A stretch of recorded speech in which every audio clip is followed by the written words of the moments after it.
Hello, welcome to the show. I'm your host, Johnny Baghead, as always, and welcome back.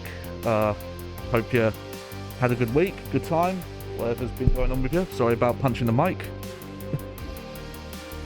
Sometimes I just don't have that much control of my arms, apparently.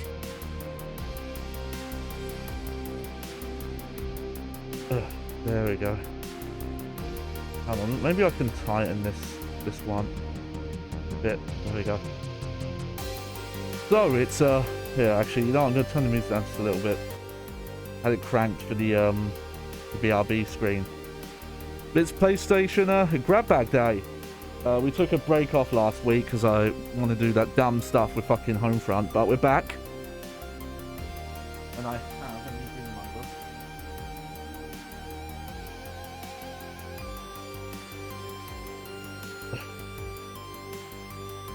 More games today. Whoa! We'll look at them with the hand cam, of course.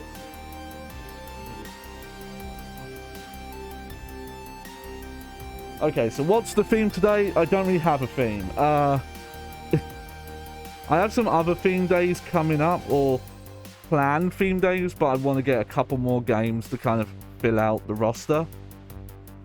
So, as of right now, the theme is just, here's some games that some of them are childhood ones, some are random ones that came in eBay lots. I need to look into that more. I find that if you want to get like random stuff or cheap stuff, you're better to look for eBay sales where people just have here's a box, or here's like a couple together, because you know you're saving on shipping, and also stuff like that tends not to be priced necessarily based on individual value. Kind of depends, because sometimes you'll see it themed where they'll put a bunch of games together that obviously are worth a lot. But I really want to start trying to find local places that or like boot fairs and other things like that could get random stuff brought in to look into more. But yeah, we're back. I'm actually not sure what I'm going to start with. I've been thinking about that, because we're probably not going to get through the whole stack tonight that I have here. And granted, this is definitely not... Hang on. Hold on. Hang on, there's a small dog on my bed, and I have to tell her because she like bites her legs a bit too much.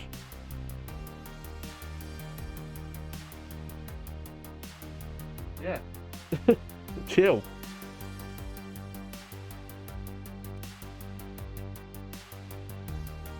She keeps doing that. I'll let someone know. They'll come look at her. Alright, so...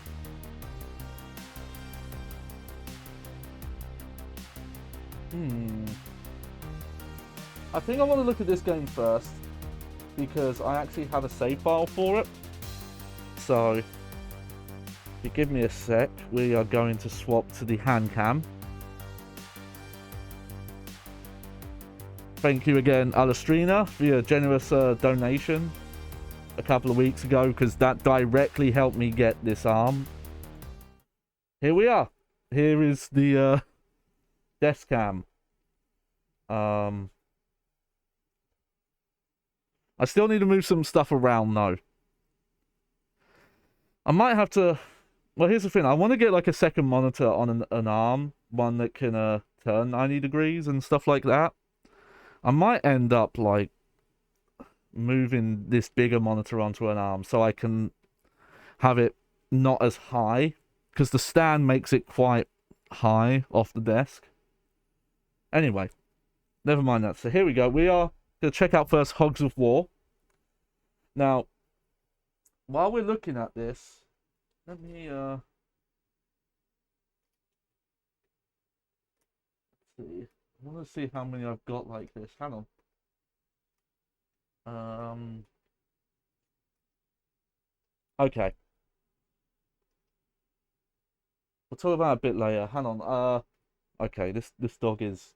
Lola! Oh, funny enough, I just got a message on an eBay thing I was looking at. Okay, 2 messages. Yes. Cool. All right. Yeah, so there's a game I'm looking at on eBay, and I had to check with someone if the game had the manual. Some people are not great at listing that.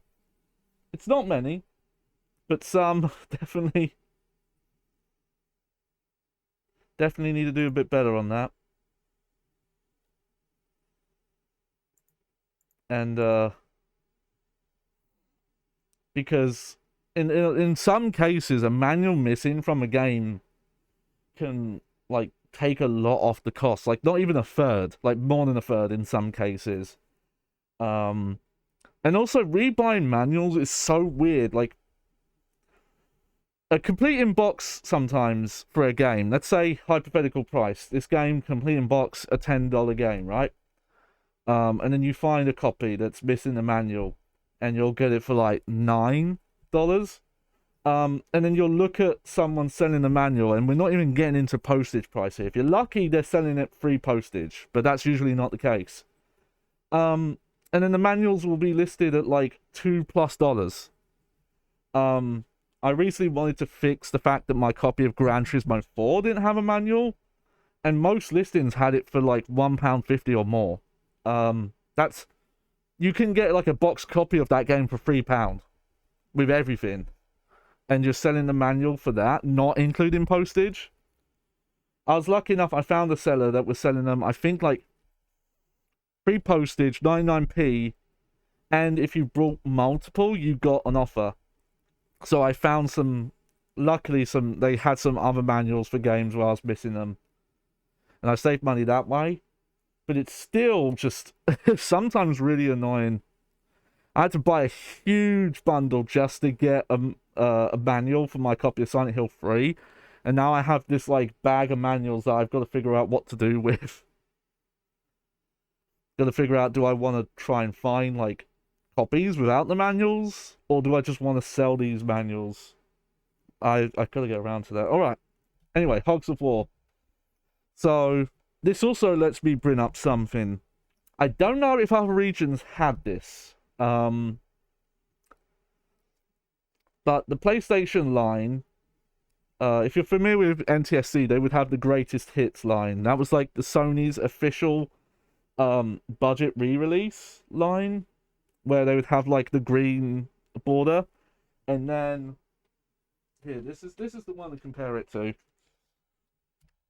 This is the HAL version, Platinum, and the main difference is this, instead of the PlayStation logo being white font with a black background, it's a black font with kind of like a silver gray background, and then also similar difference to the back on the back and the side.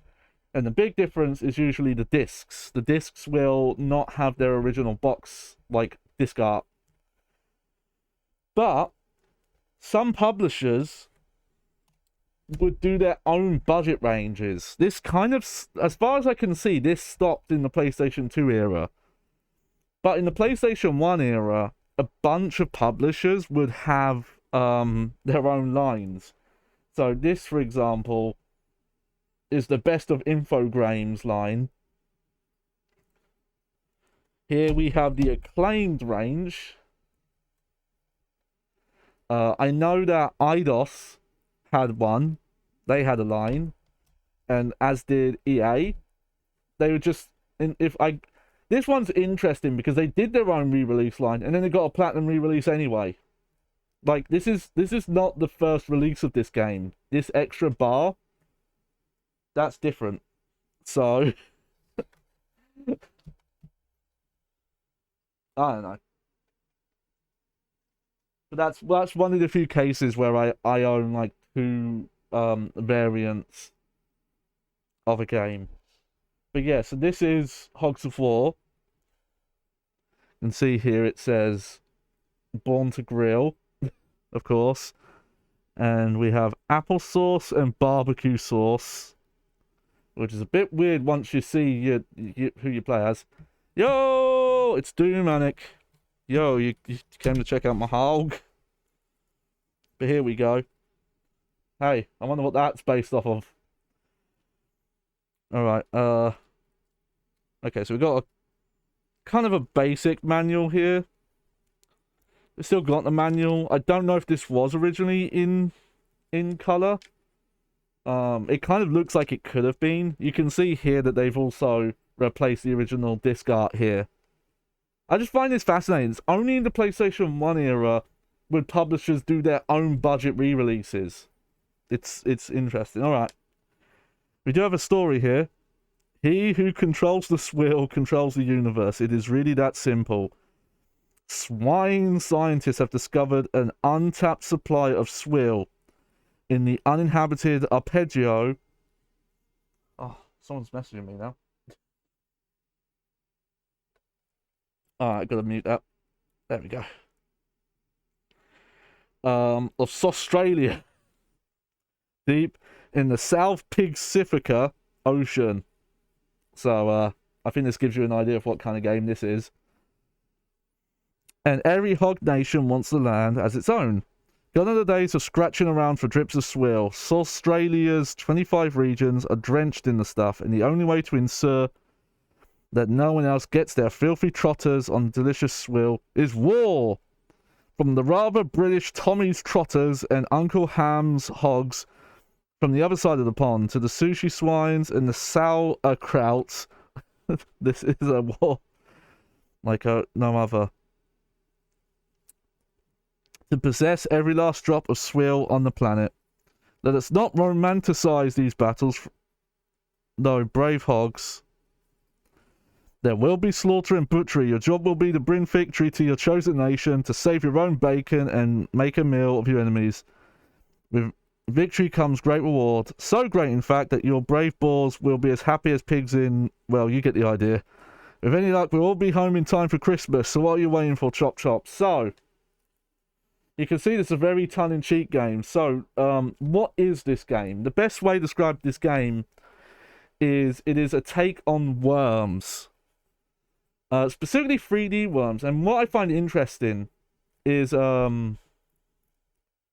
worms I feel like never quite worked. There were a lot of different attempts to make worms work in 3D. And it never quite did. This, on the other hand, seemed a lot better.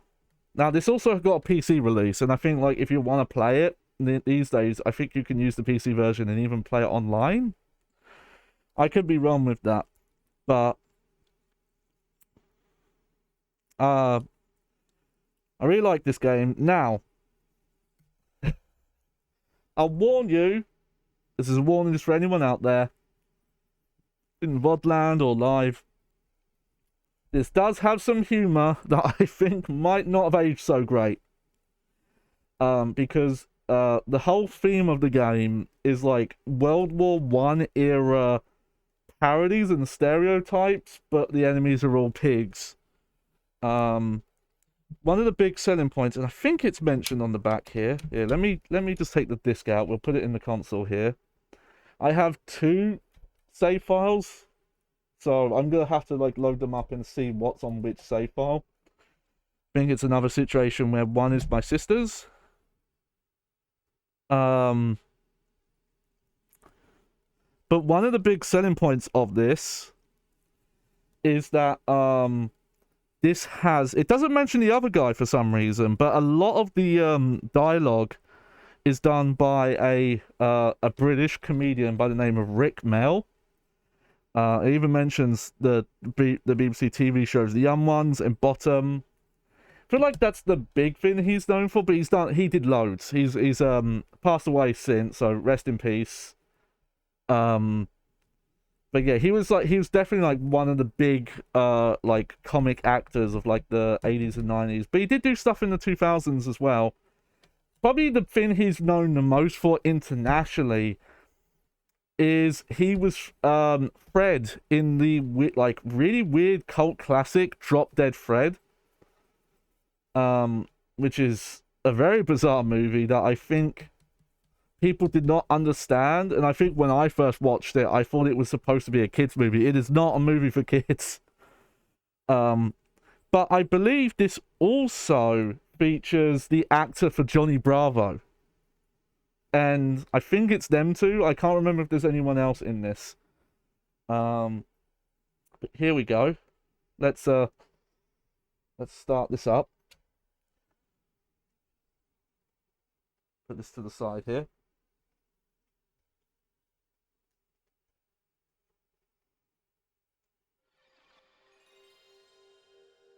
Oh, yeah, I should turn that up. Ooh. I'm trying to sound a bit different. I have my headphones set to Bluetooth mode today to try and give myself a bit more room to move about. But I'm noticing it's a little quieter. Oh yeah,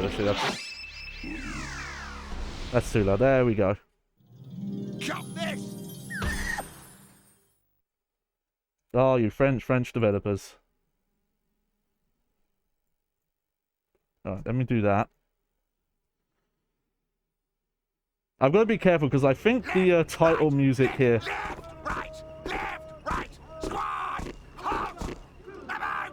is gonna flag on system, so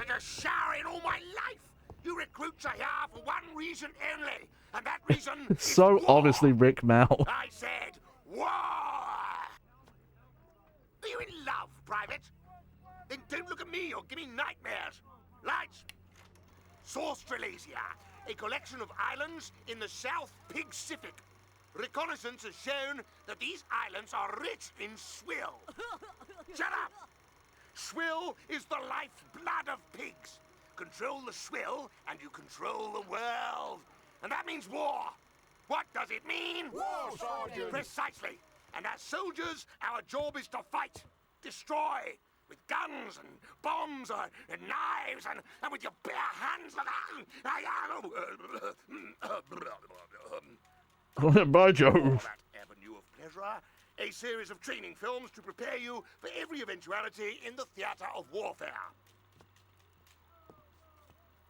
Roll it! Alright. It's time to learn.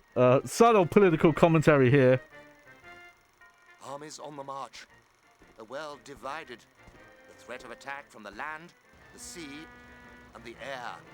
No Sunday roast this week. While the soldiers are in the thick of it, back home there's plenty of work to go around. Like making high-explosive bombs. Ooh. Anti-tank bombs. And making other bombs. So, let's make the most of it. That's the ticket. And remember, lads, a war is won at home and not just on the battlefield. There is no excuse for malingering. With any luck, it should all have blown over by Christmas. Yeah, a lot what's written in the manual is just taken from that opening cutscene. Alright. So here we are. Team Lard.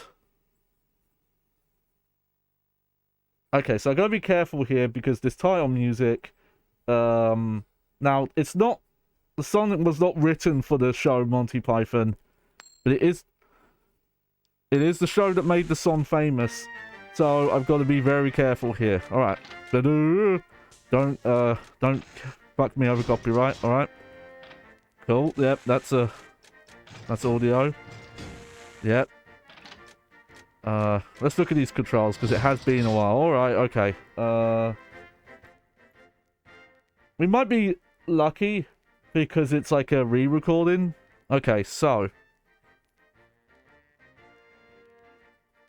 let's see. So port. Okay, so yeah. So you can play Survive the D-pad and the analog stick. Though I kind of remember this being a bit easier with just the D-pad.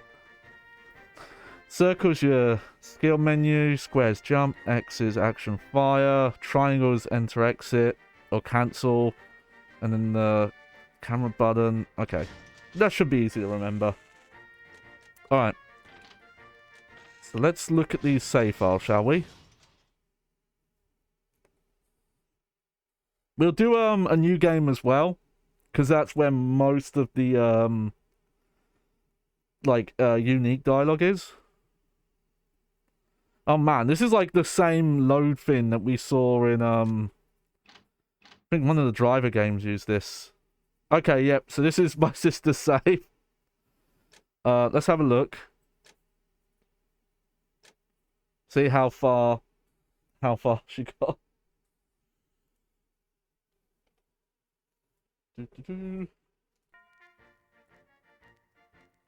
Let's see.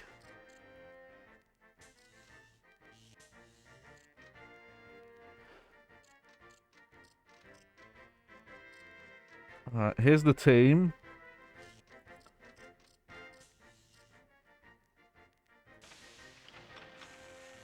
Oh, nope, that was the wrong button. Alright. Sorry about that.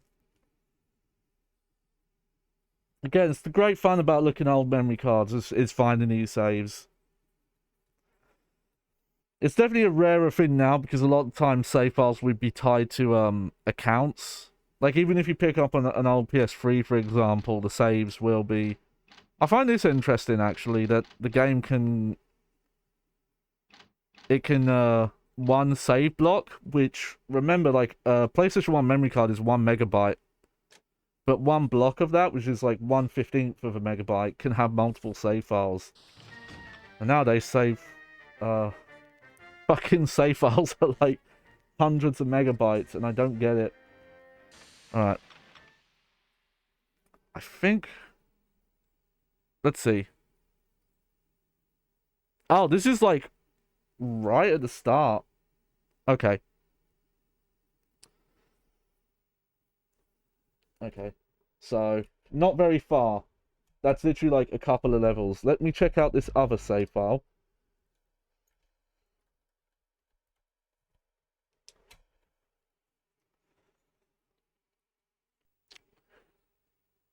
And,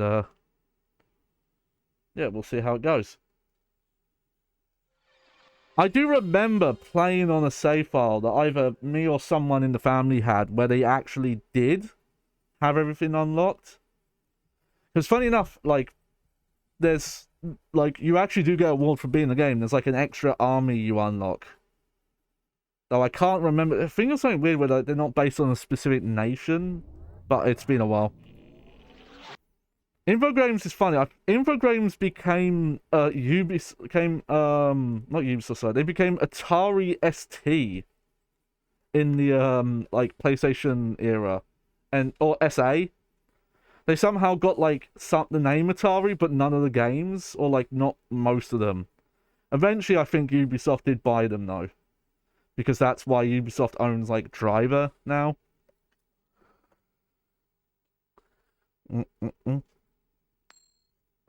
That they're doing absolutely nothing with. Alright. So let's look at this save file.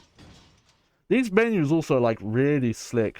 Even for the time. Like some games would have some like really awkward menus.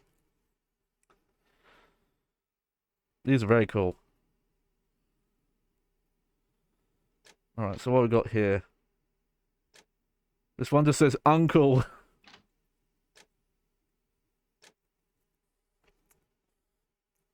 Which makes me think...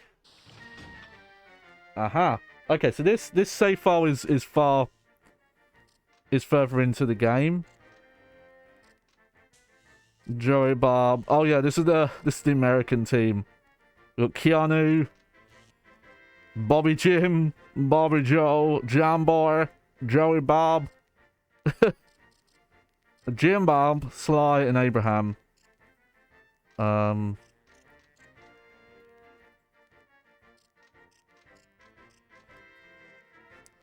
But okay. Let's just do a new game first. Okay, so this is the part where I think some of these might get a little we might be tugging on our colors a little bit. But Tommy Trotters, that's the... Oh, for fuck's sake. John, what are you doing? Johnny. Ugh. Sorry about that. Okay. So these are the Brits, the good old Brits in the trenches. This is the French Legion, or just the French. This is the American team.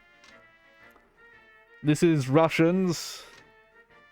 This is, I believe, vaguely Asian, and yes, they're yellow. That's pretty bad.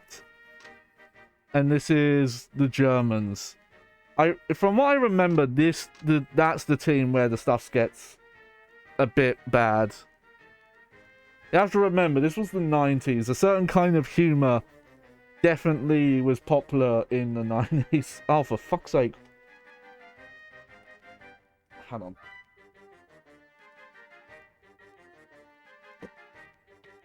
I either need to just, like, fix the cable or just replace that fucking thing. Alright. I think we'll start with the Tommy Trotters.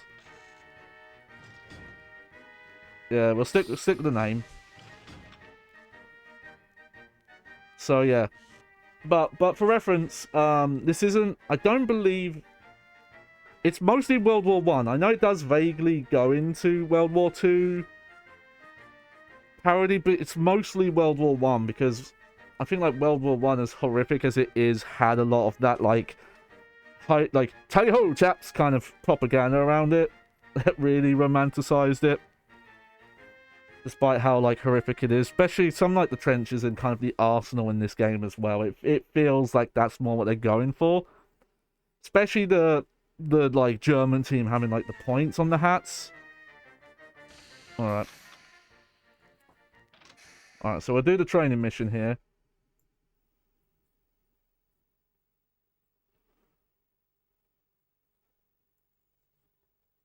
We'll see. We'll see how it is. Some of the humor I remember being really funny in this game, and some of it is definitely like leaning a bit too hard on the stereotypes.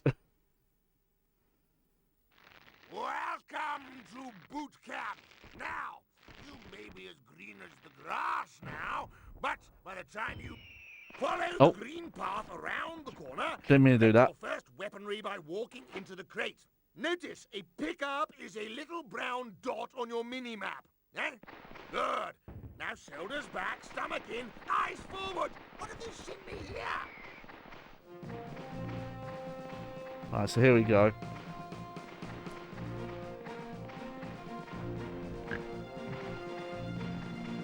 Go on, little piggy.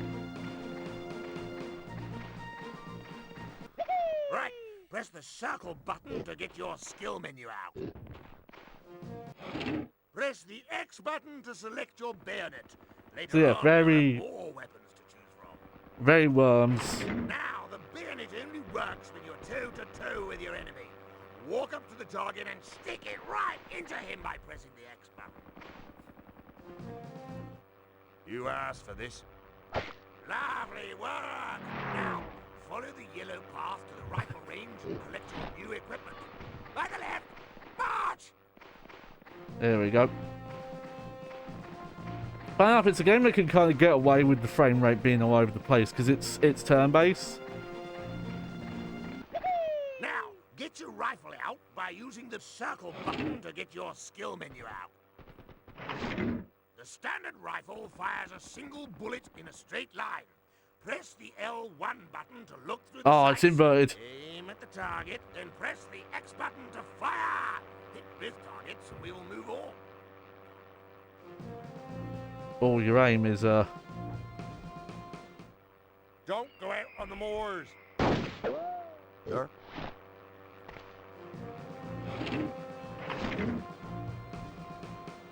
You know what? I wonder if this would be a bit easier to aim with the analog mode on. Nope. It's about the same. You find that a lot with some of the early PS1 games with the analog modes where... I don't like foreigners. Nice marksmanship. With the next weapon, you can shoot the eyelashes off a gnat at 40 paces. God, pick up that sniper rifle. The basic principle of this weapon is exactly the same as the standard rifle. Only now it would automatically zoom in to save your poor little people. But the longer you stay zoomed, the more erratic your aiming gets. Shoot the two new targets at the double! Right, here we go. This is my land! Sure. Oop.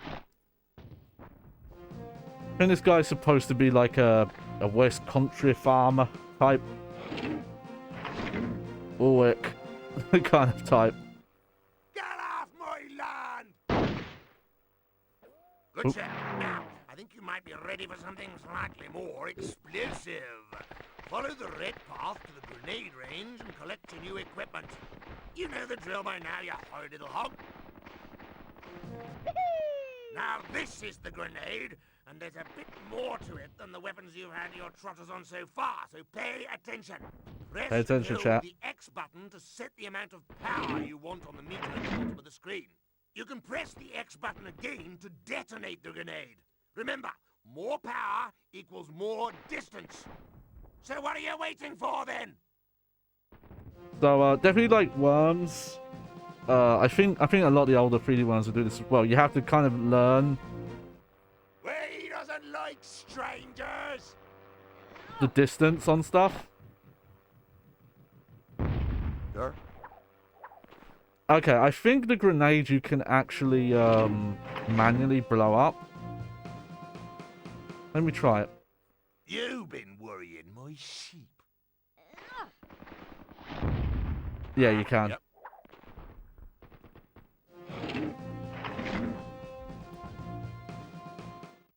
Trespassers must die.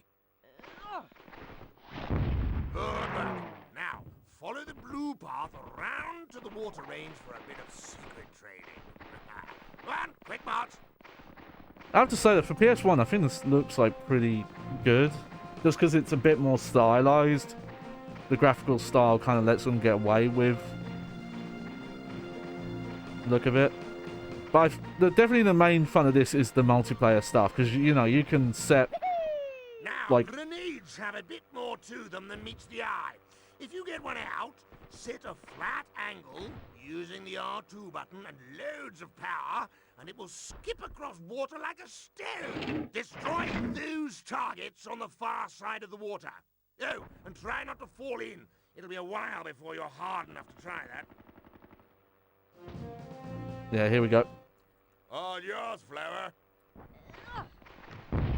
Ah, yep.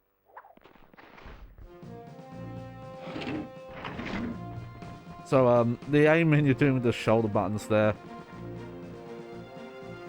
This time. No rest for the wicked.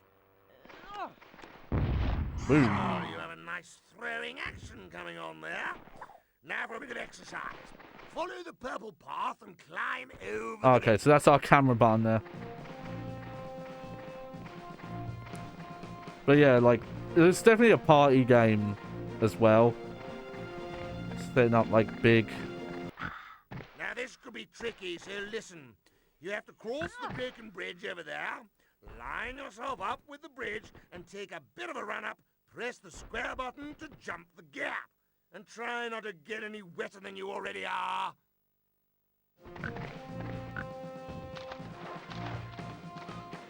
Yeah, jumping is a little awkward. You have to jump quite late to make this gap. There we go. I'm trying to remember where we actually can see our health. Good. Learning to collect There it as is. much health as you can, eh? Well, you'll need it if you encounter one of these. A minefield. A skillful tactic is to blow enemies into them. They rarely come out in one piece. Look for red areas on your mini-map and avoid them. Now, follow the worn path very carefully and pick up the crate at the other side. Because yeah, I think if I use analog, yeah, you can't walk. So the analog just immediately makes you go forward. There we go. Right, you putrid porker. You have just picked up a portion of TNT. This can cause serious grief, so be very careful with it, all right? We are going to demolish the door of this house. Select your TNT and place the charge by pressing the X button. You will then have 5 seconds to retire to a safe distance. And don't go back into the minefield.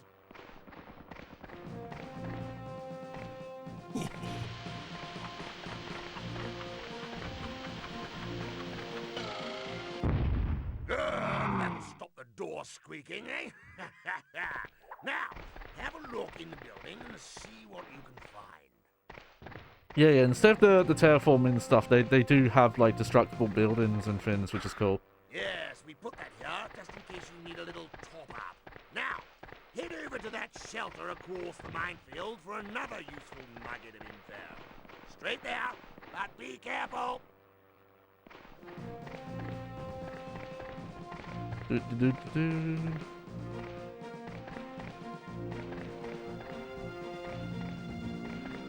Wonder why they never did a sequel to this. You are now So I think the standing PC right version next to was a decently shelter. popular. Useful little things for when the coward in all of us surfaces. Get close to it and press the triangle button to get in. They offer around 100 points of armor. Most vehicles and machines are used in the same way. So press the triangle button again to get out. When you're finished here, collect your last bit of kit at the end of the purple bar. Oh yeah. Fucking course. There we go.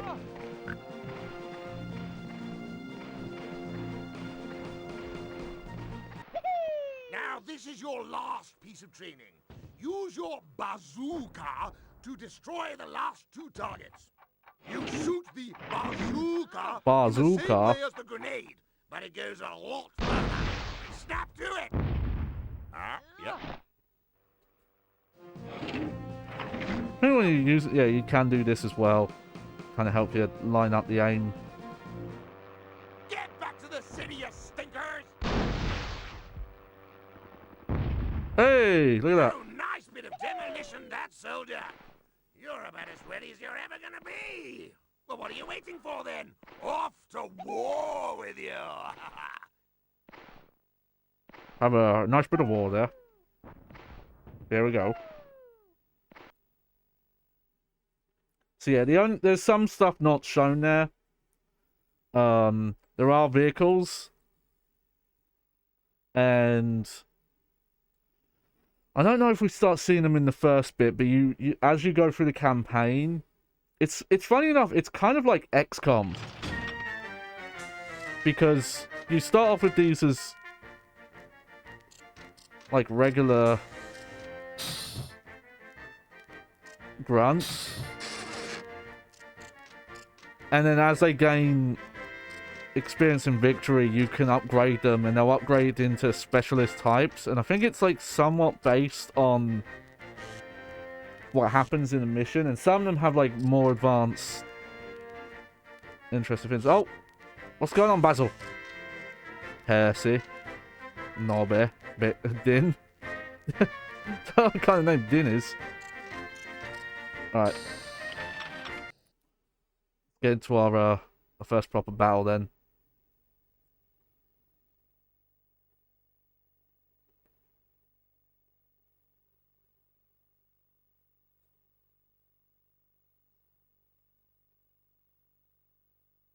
But yeah, this is quite, there we go. We put you in charge of your own squad of grunts taking part in the invasion of hogheads. Each with hogs is equipped with 3 grenades, a rifle, and a bayonet. Avoid water. Destroy any pig not wearing our colours.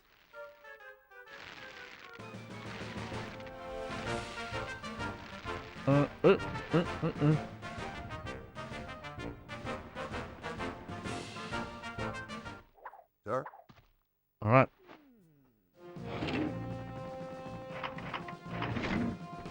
And this is going to be our first target here.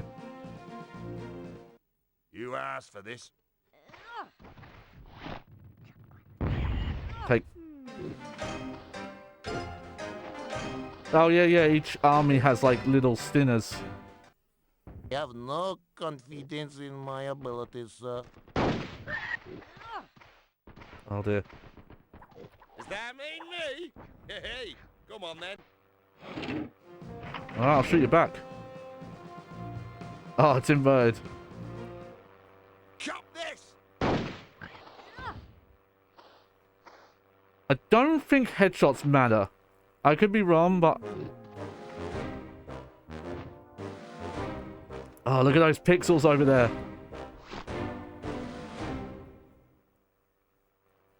Fire! And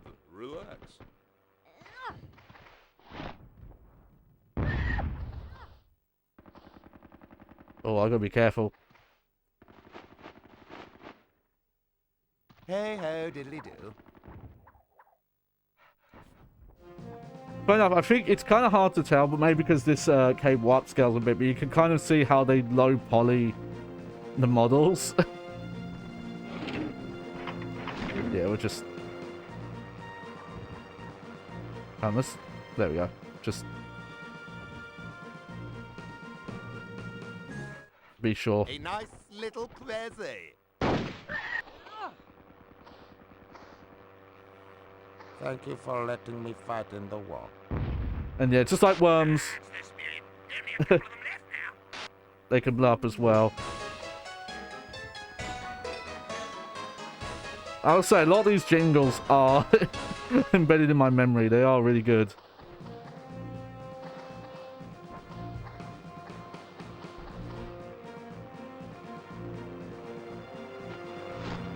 I'll have to double check that. I wonder if you can play this online with the PC version. Oh, I wonder who that's a parody of. This could be a victory of So- legendary proportions. Alright,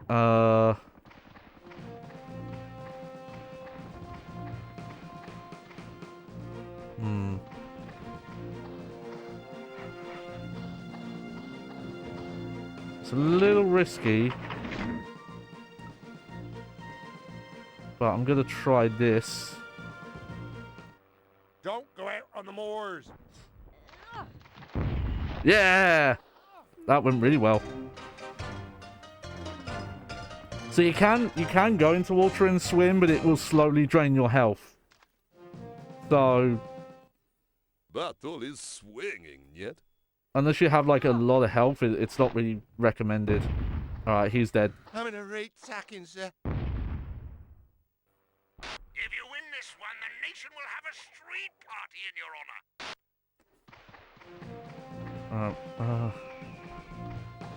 Oh, was that Altai here? What's going on?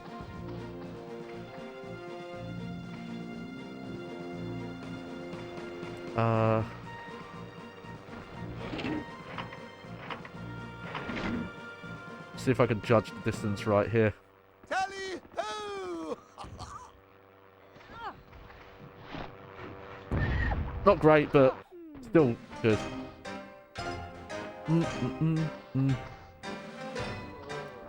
Oh yeah, when you're injured, it does affect your movement speed. If you're really low down, you can like barely move.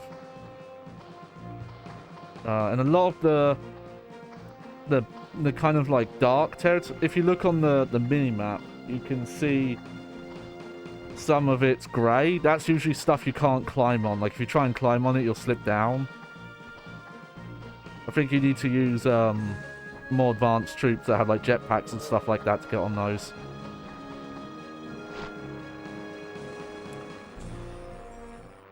Impact in. Alright, check off. Yep. Yeah, that's the kind of risky thing with being this close to the water here. But ideally, I want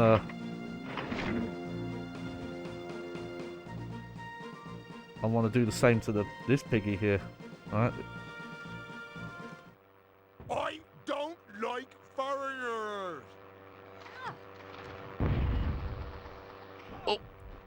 Ah, not quite. Probably could have shot him, actually. I forget, you have to kind of like hold still to see health amounts. Wow, this is way cool. You, my boy, are doing a man's job. Keep it up.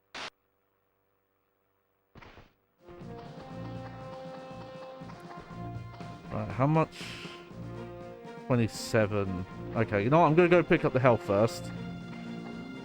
Obviously, this early mission is supposed to be very easy. That's why they, like, give you a lot of extra power-ups and stuff. They actually put, like, way too much on the map, really, because there are so many items you can get to if you want to, like, try and...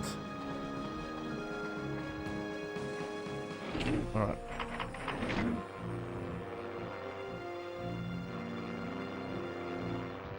Take that, you water! Oh, that was pretty good. Thank you, comrade. Yeah. Oh, good show.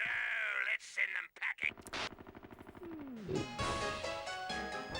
Alright, last guy.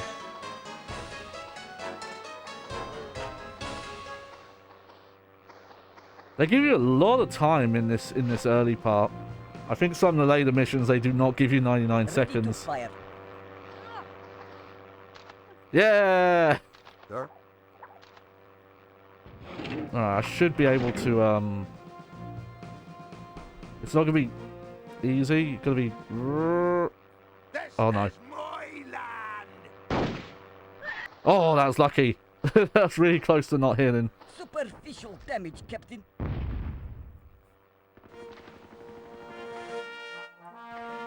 But yeah, that's a guy doing an impression of Chekhov from Star Trek: The Original Series. Not a bad one either. It does sound like him. Though to be fair, that actor was putting on like a very over-the-top accent back in the day. All right, yeah. So I think if everyone survives, you get a survival bonus. I think if some troops die enough times, you can actually lose them, like XCOM. Maybe that's why I got into some of the XCOM games so much, because they are very like this. Oh, what a lovely war! We show the world who's best, and then yeah, all the text is just oinks and squeals. Right. It's up to you to promote the pigs on your squad. Choose their paths carefully. Each rank of pig has its own strengths and weaknesses, and you must find out which is best for your style Right. of command. Move the cursor onto a pig and press the X button to promote, swap, or rename it. If you see P by pig, then you have enough promotion points to promote it to the next. Alright. Go for Nobby here. Alright, so let's go for heavy weapons. There we go. So yeah, very much like, again, like XCOM. I guess this campaign is closer to XCOM than it is Worms.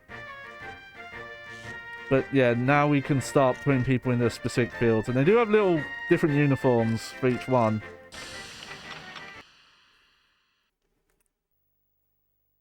Let's see. We'll do a little bit more.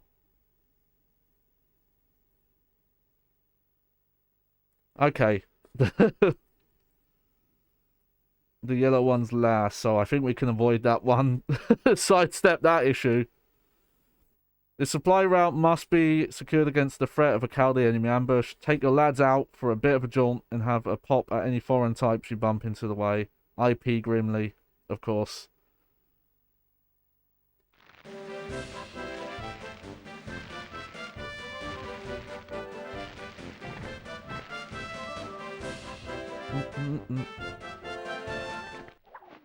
Yep.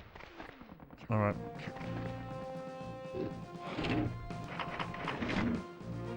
Start off with a little grenade here. Get off my land! Oh, that was really good. Oh, didn't quite get him into the water though.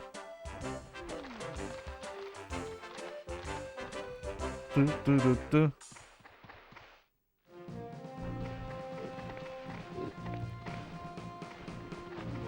Alright, what are you gonna do?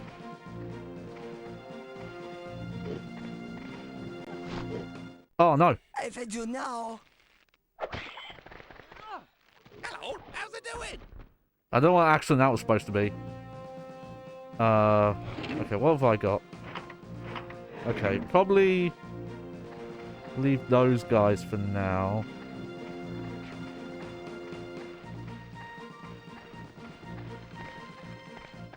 I think you do have to be careful because I think this bridge can actually get these bridges can get blown up. Alright, let's try from here, shall we?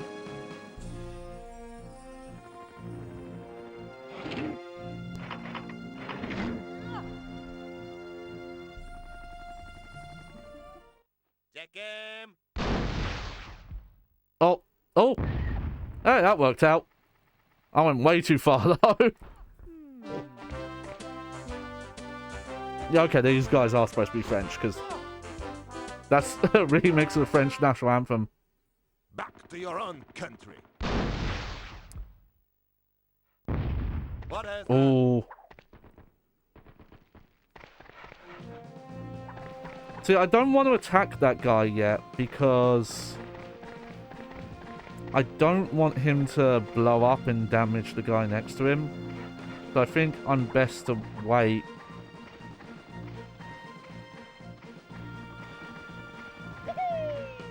Oh, hey, I've got some bazookas. Oh yeah, if you get near your guys, they'll salute you. I remember that. It's a nice touch. Also, like, they don't deal with Fog of War here. They just straight up render the whole area. Like, pretty bold of them.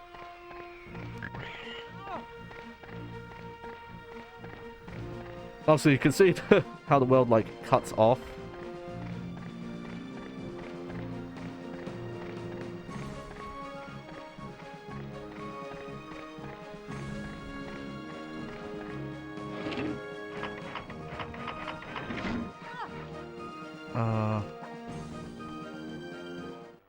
One for you, you stinker. Alright, I'm gonna get better with the bazooka. That was not, that's not very good. I think that's what's kind of fun about the multiplayer, though. See, I did.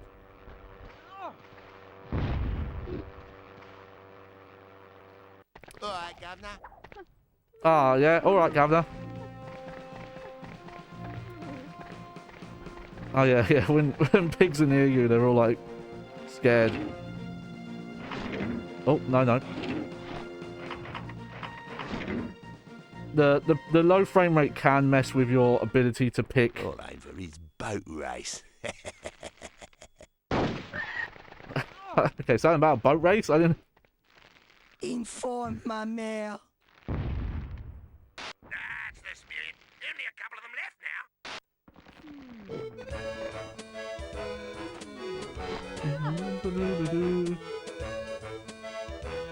Oh. We do not like you at all one bitty bit. Oh, that's... that's really obviously, an impression of the French Guard from, Monty Python and the Holy Grail. Yeah, he says, we got one, that guy. Oh. Why did the audio go? Is that my headset?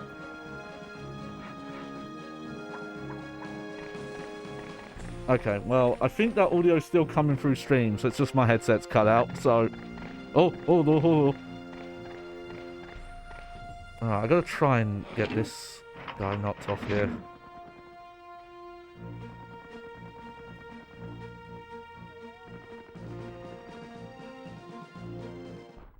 Bang!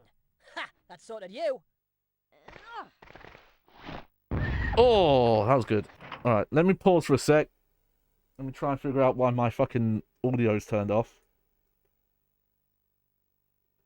Oh, wow, my headset turned itself off. Alright.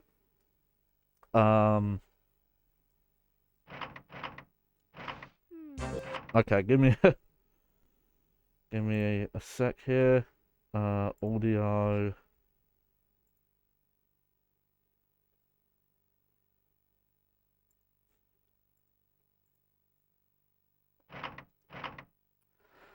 Ah. Is it connected?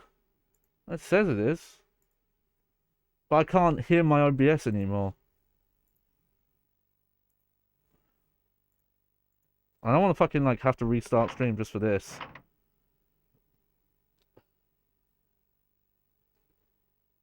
Hang on.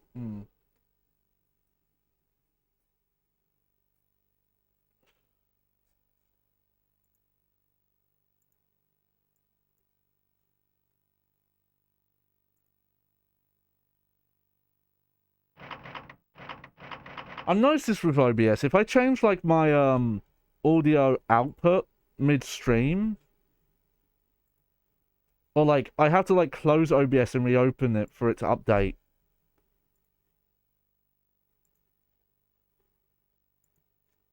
Apply. Okay, hang on. Maybe if I like swap scenes. Hello.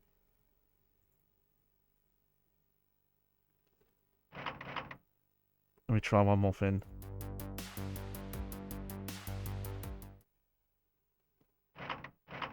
Oh dear. Okay. I can hear the stream stuff, I just can't hear my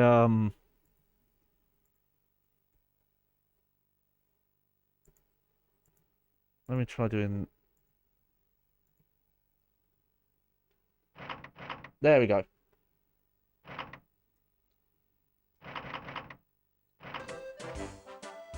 Sorry about that. For some reason my headset turned itself off. They will die. Oh dear. There, you got me right good. Alright, let's see, who's a good target? Might as well get the health. Yeah, because it will... I think health lets you go a little bit above 100. I think I'll... Okay, how much health does he have? Oh, okay.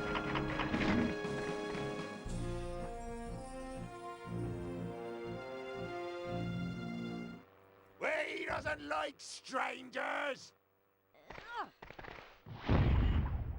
Take that, stranger. I think 30 is about the maximum that grenades can do. Oh, I kicked the table again. Oh, revoir. It is French for goodbye, you idiot. Oh, he called me out. Does that mean me? Hey, come on then. I like this guy. Alright, okay, I think going for that guy with the bazooka is the best idea.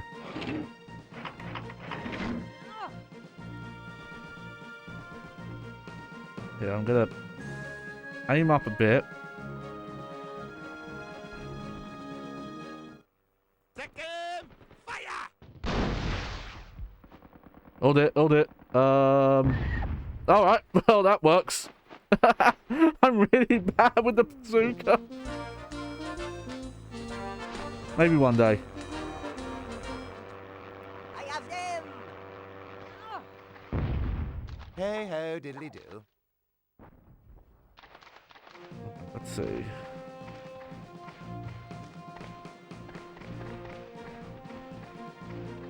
Okay, well, this guy can shoot, so,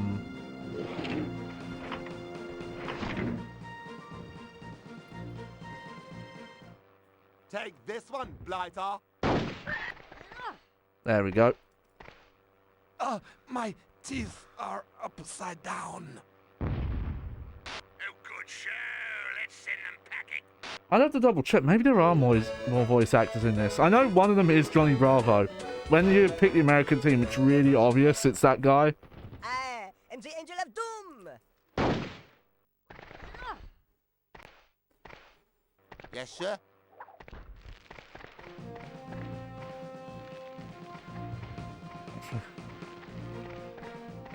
I think the best thing for now is to try and just shoot this guy. How's my health? Alright.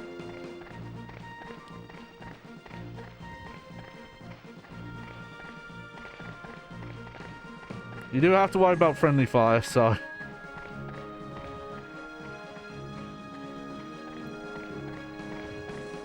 think if I go the long way around here, I can go up with him.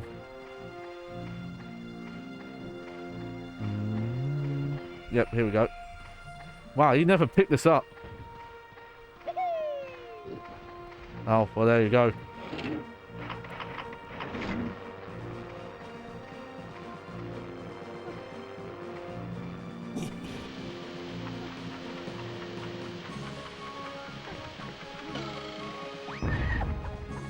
Oh, that still hurt me a little bit. Ah, it's nothing. Hey!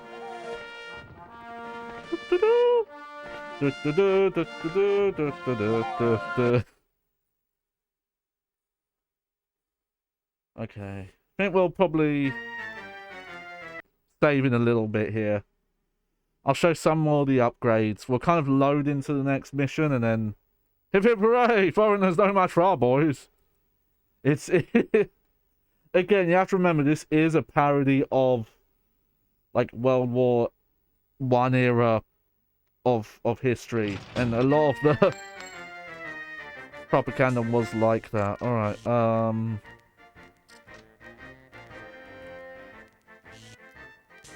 let's see. Let's go for an espionage. I want to say some of the different armies also have a slightly different looks on these. And Basil. Okay, it's kind of hard to see, but he's got like extra pouches now. Alright. So yeah, hopefully, that son's not gonna flag stuff. We'll have to see. Maybe because it's a cover, we might be lucky.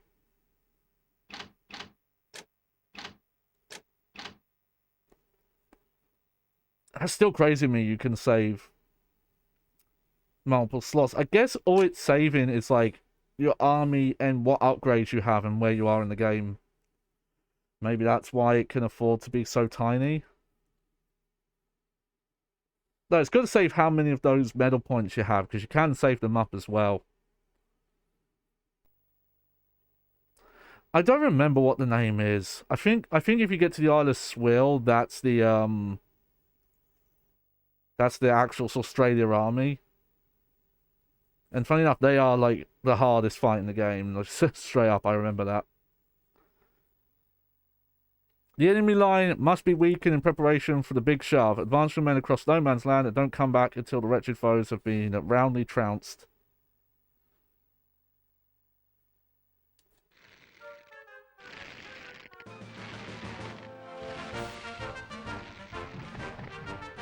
Alright. We'll have a quick look at this. Yep. Because we can look at the some of the differences. Oh, cluster grenades. Okay. So you don't get to like a zoom out map, though. You can kind of pause the game to do that.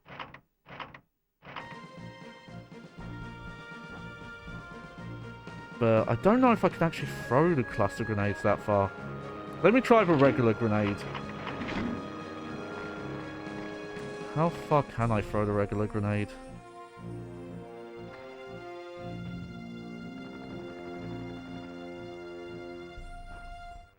You've been worrying my sheep.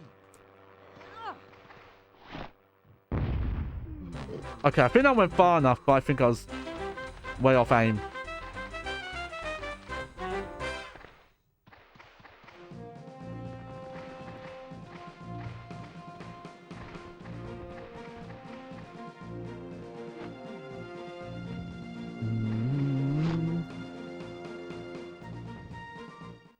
More fire in the hole!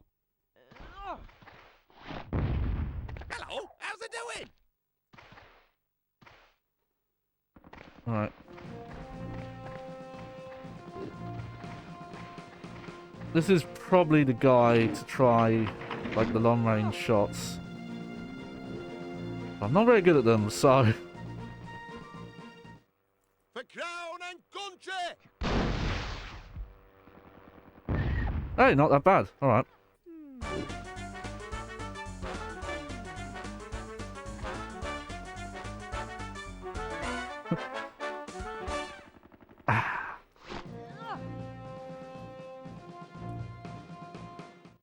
Look out! Over there! Oh yeah, I remember that voice. That's one of the ones that's a bit What is that? a bit funny nowadays. I don't know how. Alright, what's the difference? Hide. Poison gas. I think some of these guys don't get too useful until you've better like a lot of upgrades into them.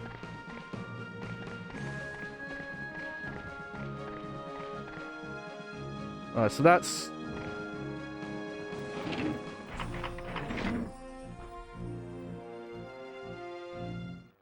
You started it.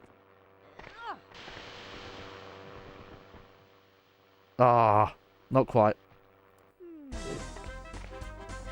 Poison grenade's pretty good if you can make it travel far, because it can like hit multiple, proc multiple enemies. Come on, Baba Jim. Oh, this one's for you, Colonel. That's the Johnny Bravo actor, for sure. Oh, almost. All right, who's this? Oh, this guy. Okay.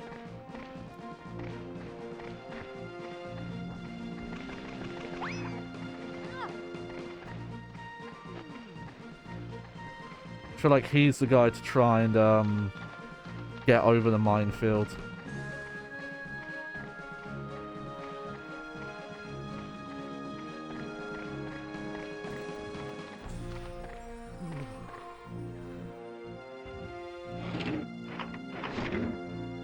Yeah, look at this old style shotgun. My speciality. Oh, almost. Darn it. So the shotgun actually does fire like multiple pellets, so you want to be really close for them to all hit.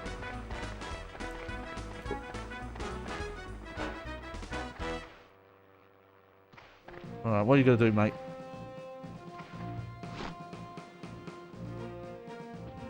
Wait, what are you aiming for? I like an easy mark. Ow. Why, aye, man, I'm ready. Come on. Oh, I think because he's a scout, he doesn't show up on the map.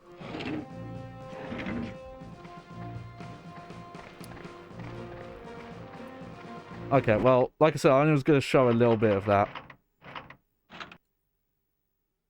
Well, I'll show the multiplayer stuff quick, just to kind of show what the option is there. But yeah, that's quite a long campaign, because you have to fight like each army like 5 times. Though all the like arenas and what is?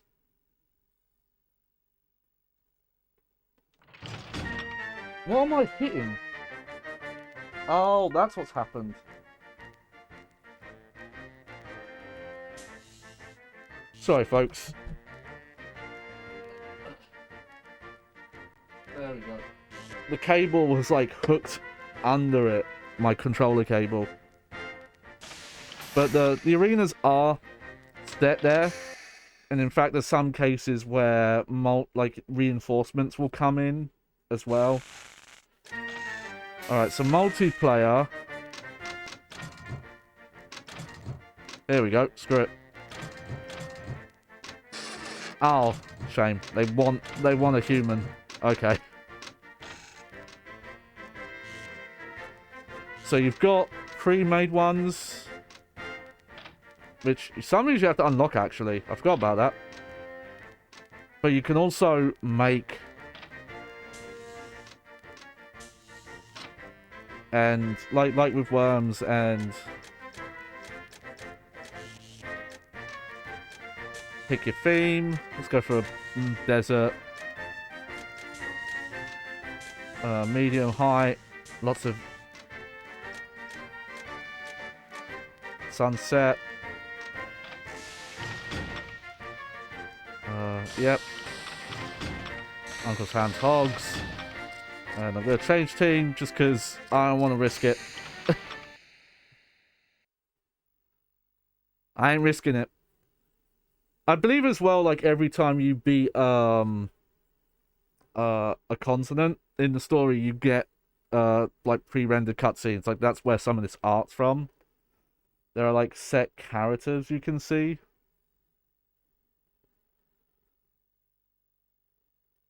It is a very European game though.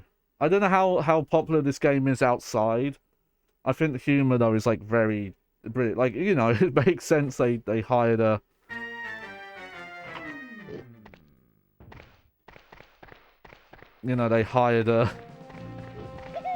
British actor. Oh yeah, here we go. Here's the jetpack. What the fuck are you doing? Oh, oui?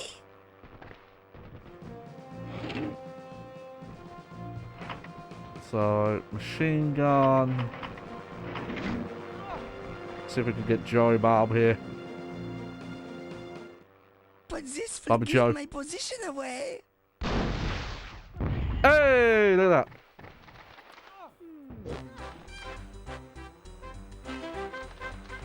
So some of these you do unlock in the story mode, but it's once you get them to like a certain tier. Also, I think like the further you go in the game, the more troop types you can pick. That's how you get like the sniper and things like that. But yeah, there's a lot of these like you can like pre-generate these. There's loads of pre-made ones as well. All right, let's see how well you do, Bobby Joe. High spread shoulders back, fire! Holy shit! Fucking.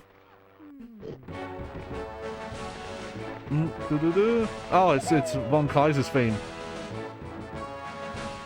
Also, oh yeah, there's like blimps and other things in some maps. I think you can actually shoot them for pickups.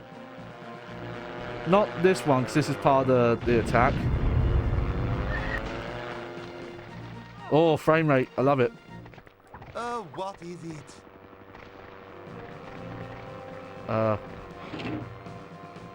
Why am I invisible? That's not right.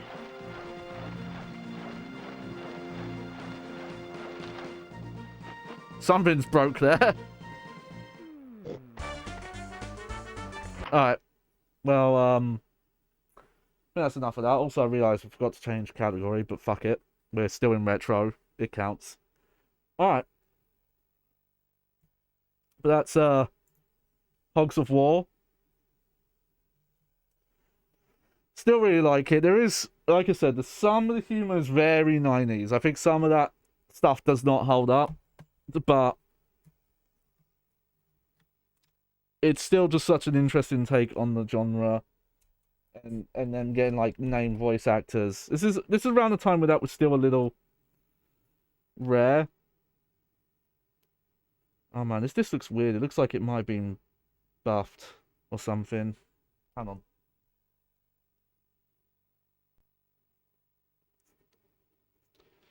Just cleaning it a bit. Alright. Well, that's Hogs of War.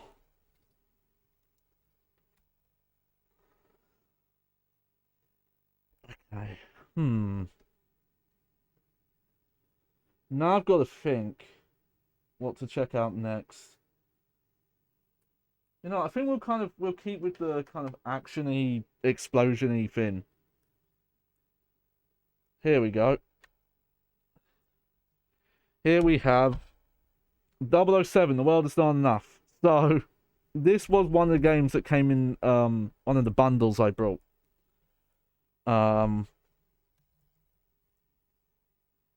is back. Bond's best missions. I don't know about that one.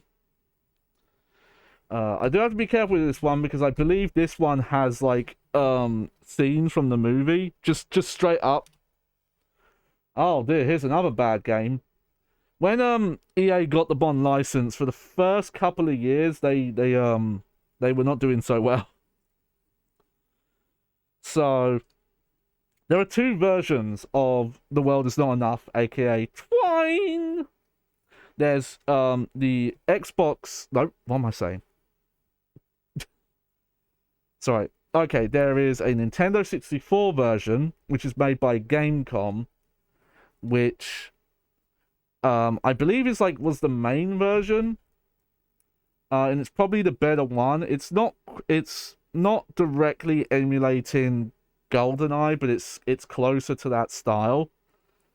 But I think that one holds up pretty well. This was made by the development team, which I'm not sure if the box says who the developers are, who made Tomorrow Never Dies, which was a third-person shooter. It was... oh, I think we do have... Black Ops Entertainment. I do not know what's going on with them. But they made that game, and that game was, I don't think, received very well at all, and I think that's the whole reason that after that game they started to try and make all their James Bond games first-person shooters to kind of try and harken back to GoldenEye. Little dust on this, but this is in pretty good condition actually. Like, not much marks on it if you give it a look. Again, it's really hard to see because of the whole black bottom bin.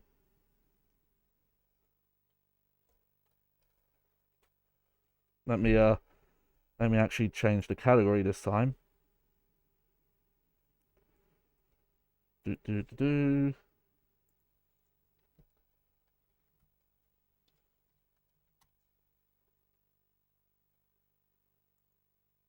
Let's see if we can find it here. Let's see if we can spell.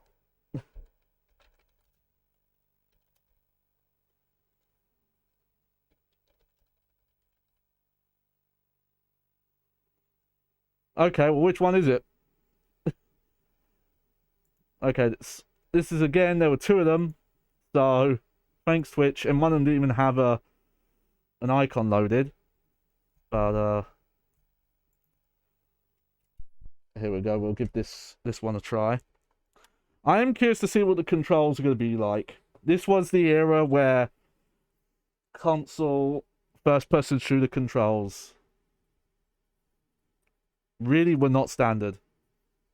Why is there no sound? Hang on.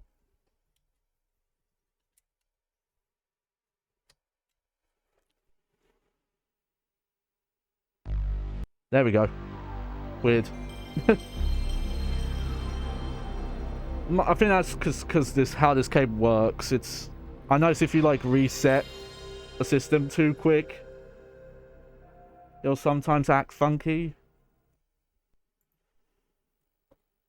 So yeah, if any game's going to be potential copyright flag outside of the rhythm game night, it's going to be this.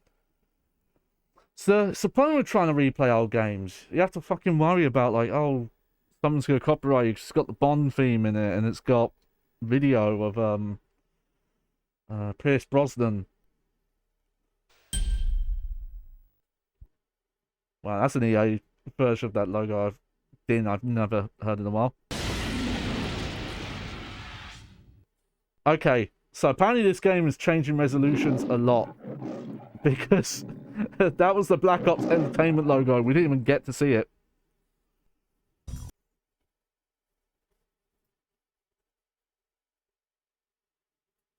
Alright. Hopefully...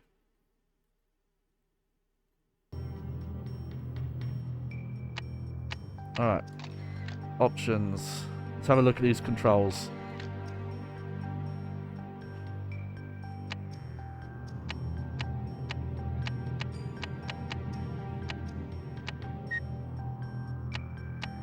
Oh, okay. Sniper mode, strafe left. Okay, so strafe left and right.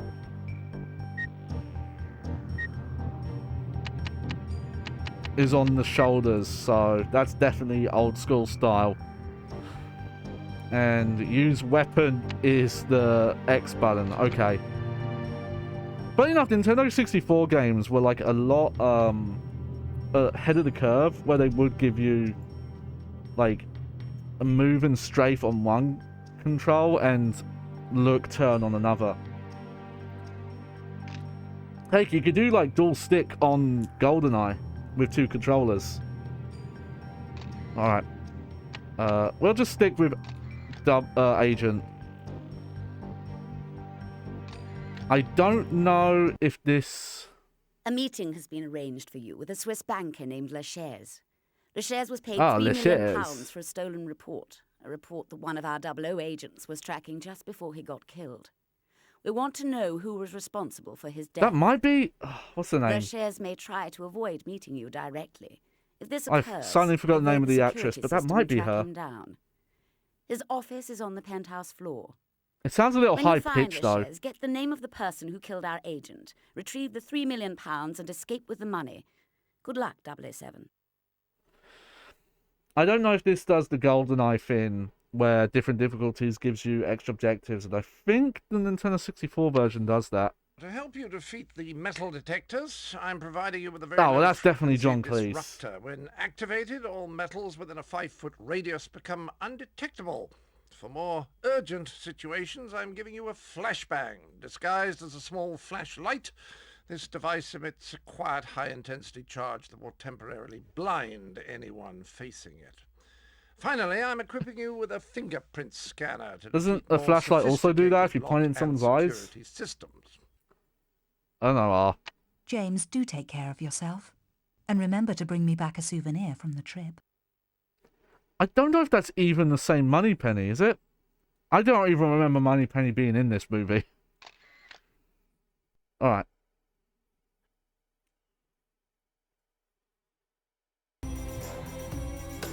Okay, so this is the part that I'm a little... We'll see. Hopefully it's like compressed and weird enough. Okay, we're gonna skip it. We're just not gonna risk it.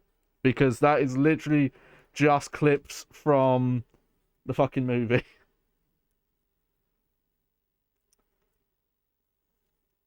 If anyone... I'm curious what people think of, like... Wow, that looks barely like Pierce Brosnan.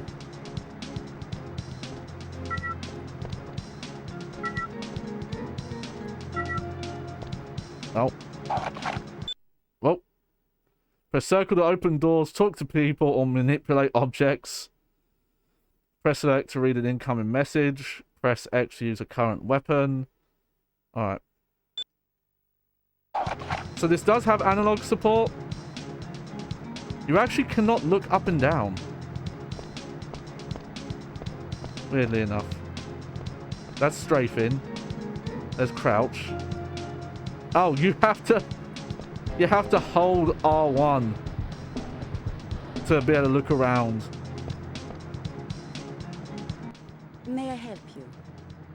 I'm here to see Lachaise. The name's Bond. James Bond. I could not tell you if that's actually Pierce Brosnan or not. Perhaps you'd like to wait here for another representative? From what I understand, he was like rarely ever actually in these games. Lobby security should be light, but be sure to activate your VLF disruptor before passing through the metal detector. Alright.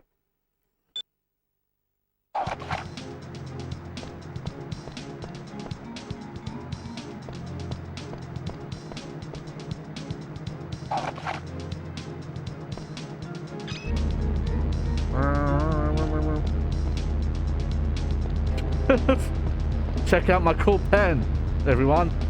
I'm a spy though, so don't look too close.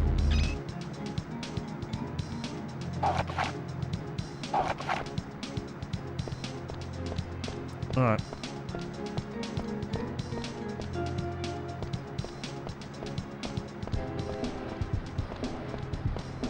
Okay. Okay, so we do have some analog aiming at least. Okay, alarm not active. Sorry, sir. This area is restricted to employees only. Alright.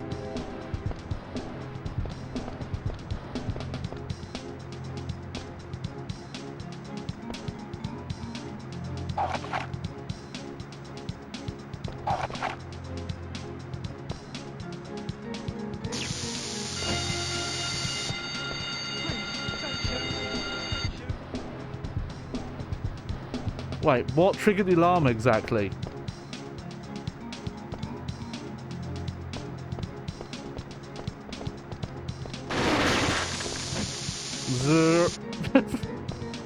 Alright.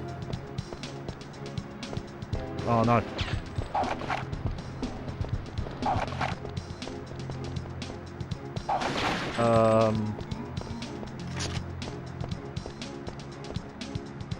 Okay. Please, don't shoot.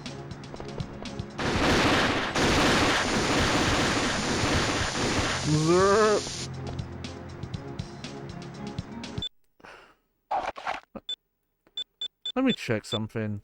How do you...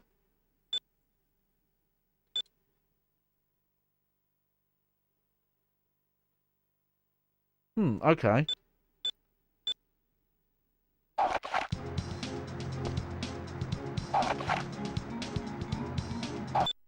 But I have a gun, don't I?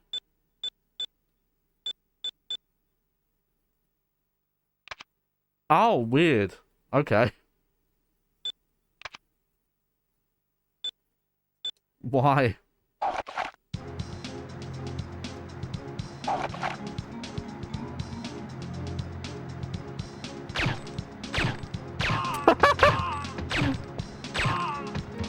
Alright. That's a interesting load animation.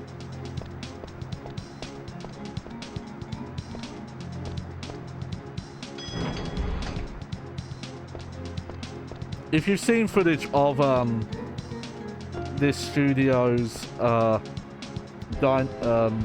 Never Dies game, a lot of like kind of the models, the way that game looks, that like kind of cursor.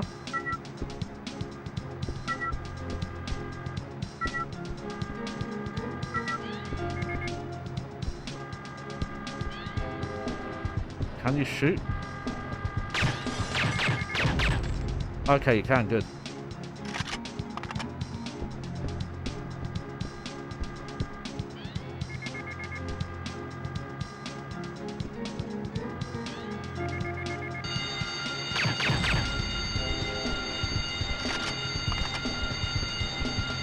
Cool. Shush.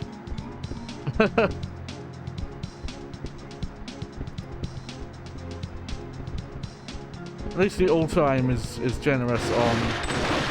What the fuck?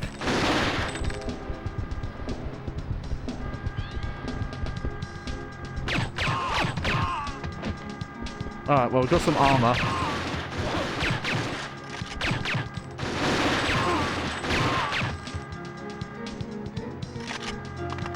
Oh yeah, this is a...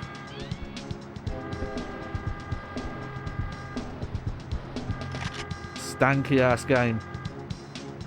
Surrender.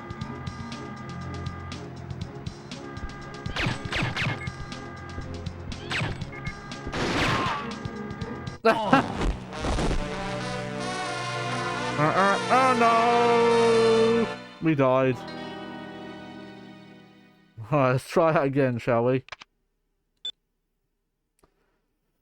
Why did I feel like you're not supposed to set off the alarm at the start there. Maybe because I activated the stun thing in front of him? But yeah, I'm curious what people think of this movie in general. May I help you? Yep, we've seen that.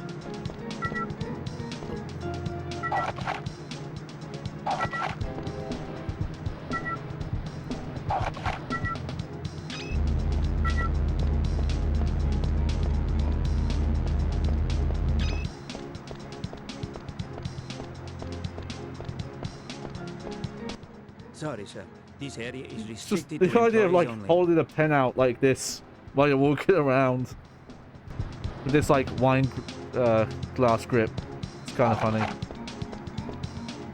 But from what I understand, it's mostly considered that the GoldenEye movie, Pierce Brosnan one, is good. Oh, he moved.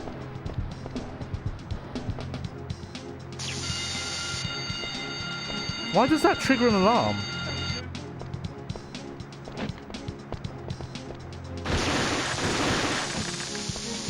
Am I supposed to just go through the door without him seeing me?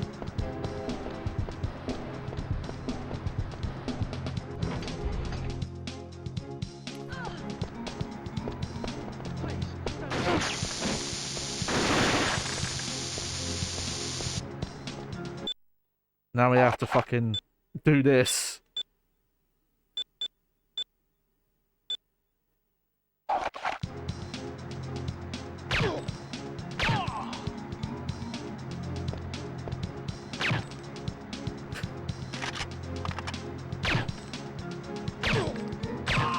I was hitting him though.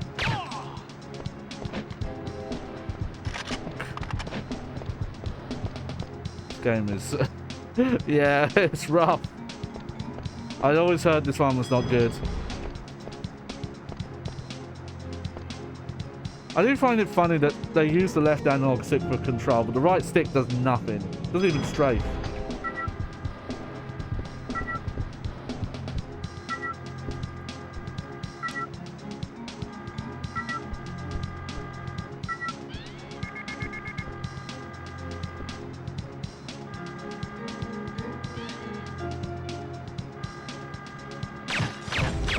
You have to hold like so many buttons to do that, by the way. Because you have to hold L1 to aim. And then you have to hold one of the shoulder buttons to peek.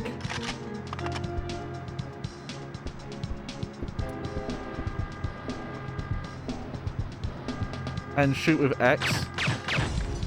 Okay, I guess when you're peeking around corners, the cameras can't see you.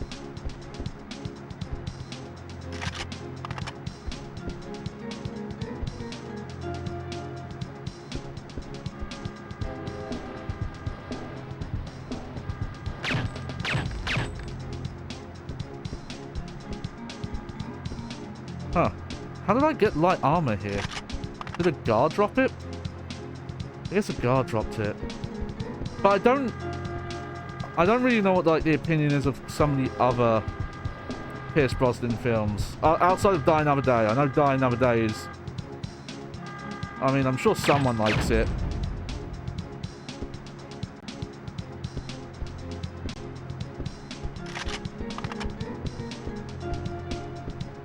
Weird. Yeah, I guess I got that body armor off a guard.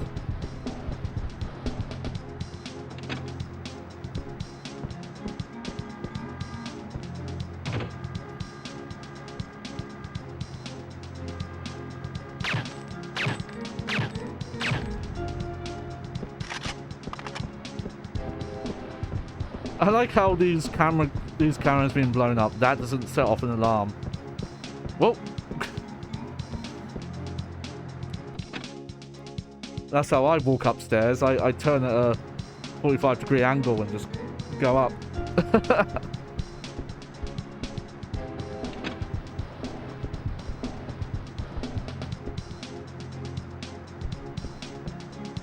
Okay, can we get a headshot?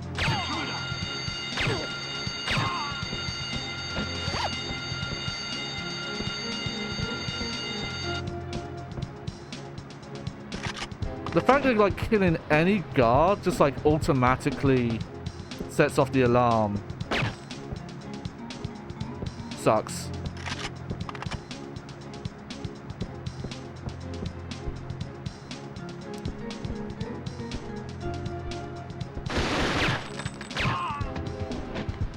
Okay, well I definitely recommend if you're gonna play this with the auto aim on, because yeah, the aiming's a bit rough. And yeah, very linear level structure here. That's very different from the Nintendo 64 one. Nintendo 64 one, they actually kind of build a bank area.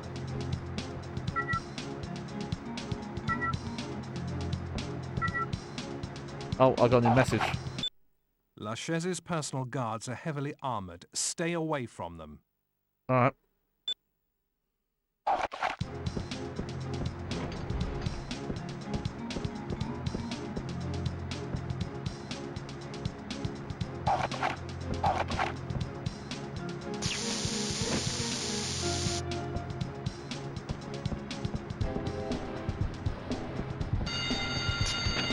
What?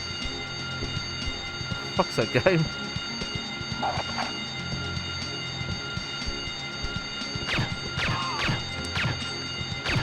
Really? Heavy armored?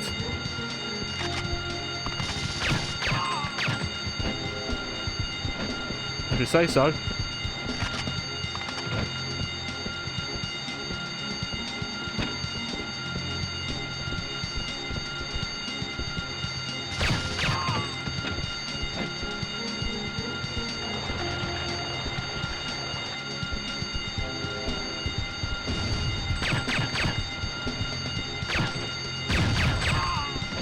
That guy had more armor on him.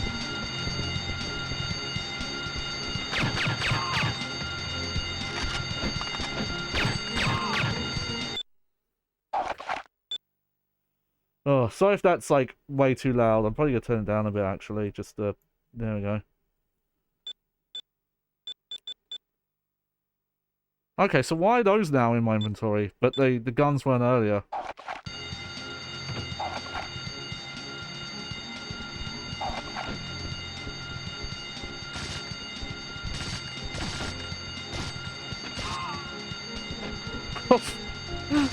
What was that animation?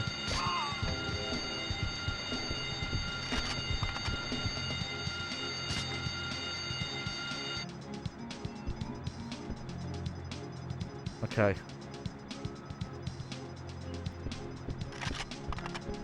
Also, as far as I can tell, Bond is using this gun one-handed.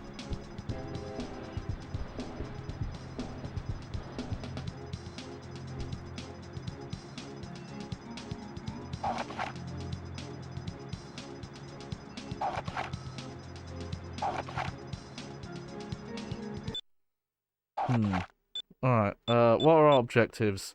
Interrogate the chase, get briefcase of money, escape. Oh yeah, I think we need the fingerprint scanner.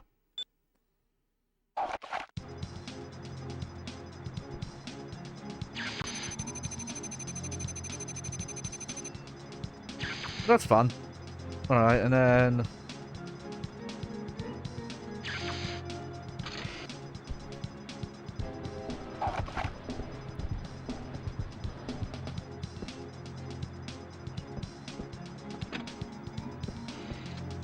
yeah, it was goofy, but I like that. Alright.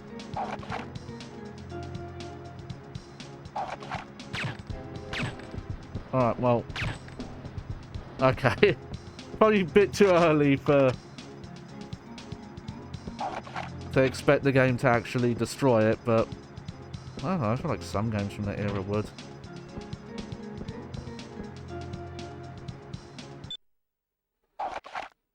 Oh man, yeah, they're having everything in the inventory like that and having to enable what you want in and out.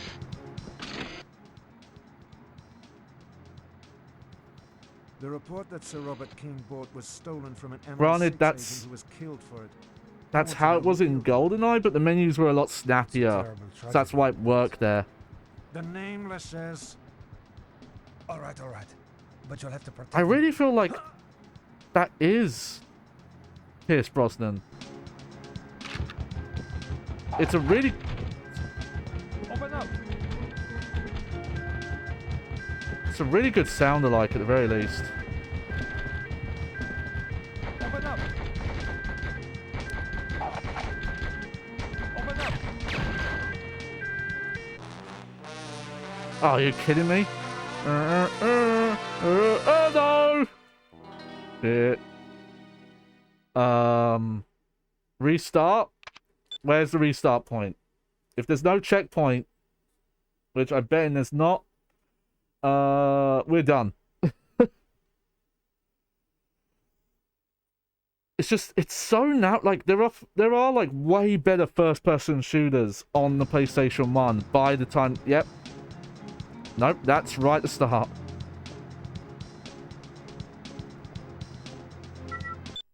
Alright. That's, maybe we'll check out another time. Maybe, you know what, let me check. Let me see if there's cheat codes to skip levels. If there are, I always forget that. You go back to this era. Oh, it's not.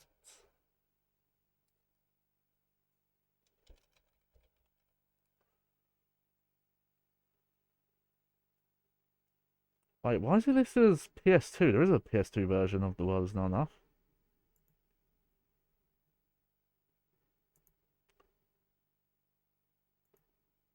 Yeah, there was going to be, but it got cancelled. It got turned into Agent Under Fire. Okay, you can actually beat.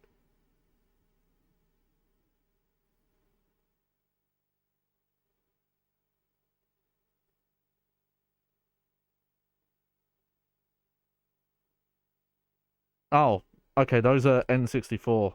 Okay. No, no, no. Okay.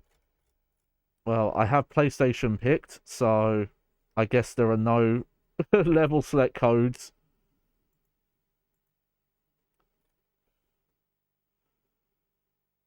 No, they just say how to unlock bonuses.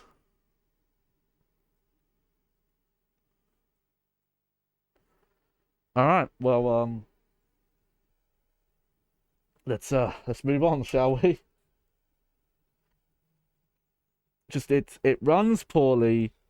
Like there's so little frames of animation on everything, which feels like it's because they put all their freaking file space into FMVs and audio.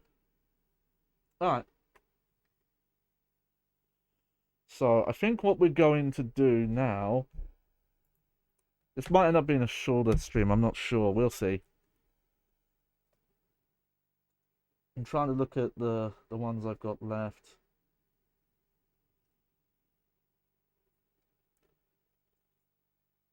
Okay.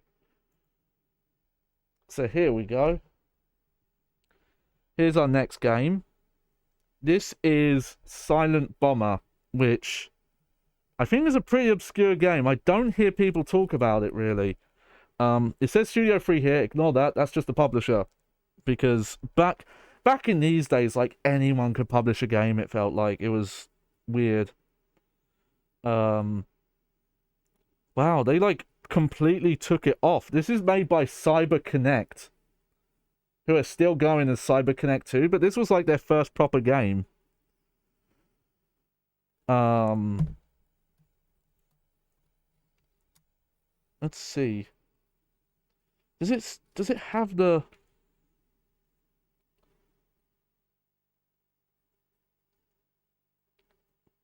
Weird, it doesn't even mention CyberConnect on the back of the manual. Let's look. No, that's fucked up. They've, like, completely removed any mention that it was made by CyberConnect. We have got a full color manual, though, which is nice. I was always, like, a big fan of this game. This is, like, a very stylish, game for the time. I wouldn't call it, like, stylish action or anything like that. Got some very anime designs here.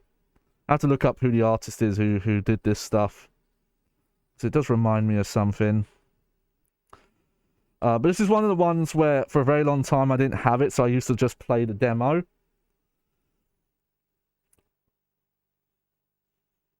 I think this has, like, multiplayer as well. Very strange. Alright. I think there are multiple versions. Now, this is one where they also did, like, a budget re-release of this, because there are versions of this without the disc art, but it's one of my favourite discs art. They've, like, kept it very simple. I think I paid, like, £20 for this. This is, like, almost pristine, this disc. Like, I got this very clean.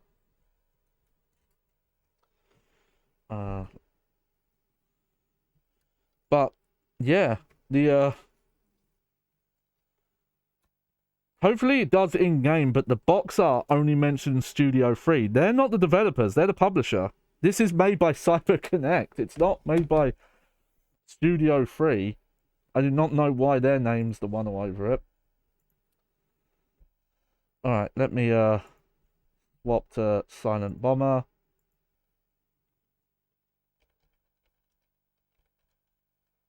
Also, it's called that. I don't know how well it describes the actual gameplay. It doesn't really, it's not really like a stealth game or a quiet game or anything like that. There we go, let me swap back here. Oh, I just realized something, hang on. This whole time we've been blackboarded. I forgot to turn my filter back on, hang on. There we go. Sorry about that. In fact, let me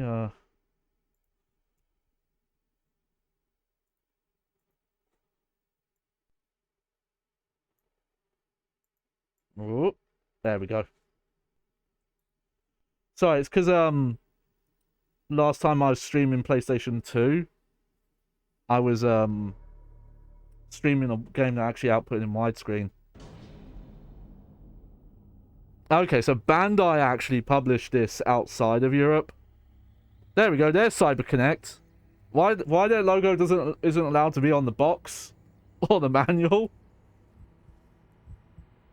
I don't know. On a battlefield, I lost what I believed in. Each time I went into battle, another piece of my soul died. These are also pretty good CG for the time. Now. Nothing more than a killing machine. And pretty good voice acting. Like, I feel like the presentation is they wanted to match Metal Gear Solid. Come in, Utah. There's a target in your immediate proximity. And you can kind of see some of the similar aesthetic. Destroy all enemy anti-aircraft weaponry. But that's impossible. There are still targets remaining. Destroy every I don't know why this trailer just says random in-game. Oh, here's some voice clips the actor recorded. So we're merely pawns in some elaborate game that will determine the fate of the world. Is that it? Then which player is going to be fortunate enough to checkmate fate, I wonder? The girl with the beret, she looks like a character from Chaos Break and Chaos Heat. One's an arcade and one's a PlayStation 1 game. Oh yeah, this title screen's so good. Very Metal Gear Solid as well.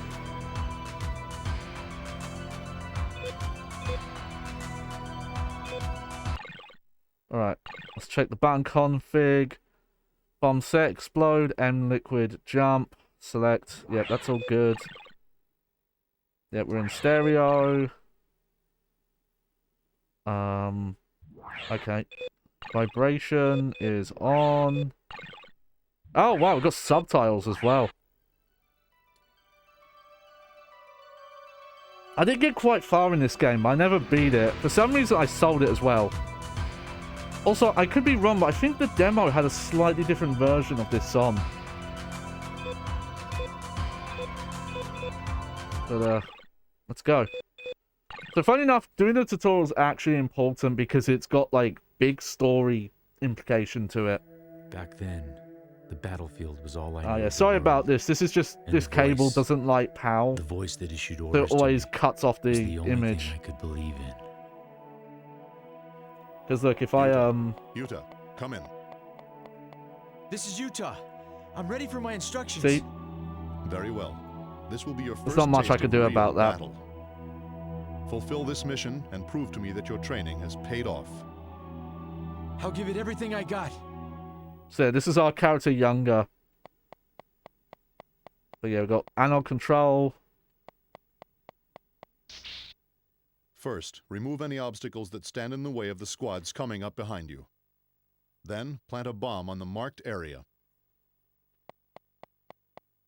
Look at that. All right, now stay clear of the blast radius. Probably the best way to describe this game is it feels like what the original idea for that weird Bomberman like gritty reboot was.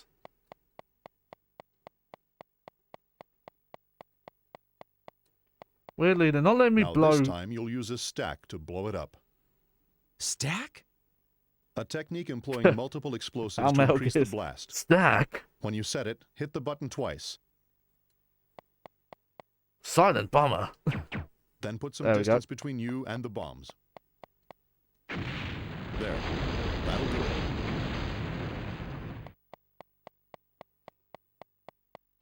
Careful, Utah. There's an enemy unit approaching from up ahead. Engage them with the add-on equipment we airdropped. Destroy the container and retrieve the lock-on unit.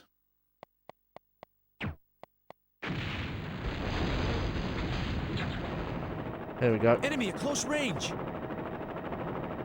Okay, listen. I'll explain how to use the lock-on unit. First, hold down the set button and call up your sight. Fix the enemy in your sight and lock on.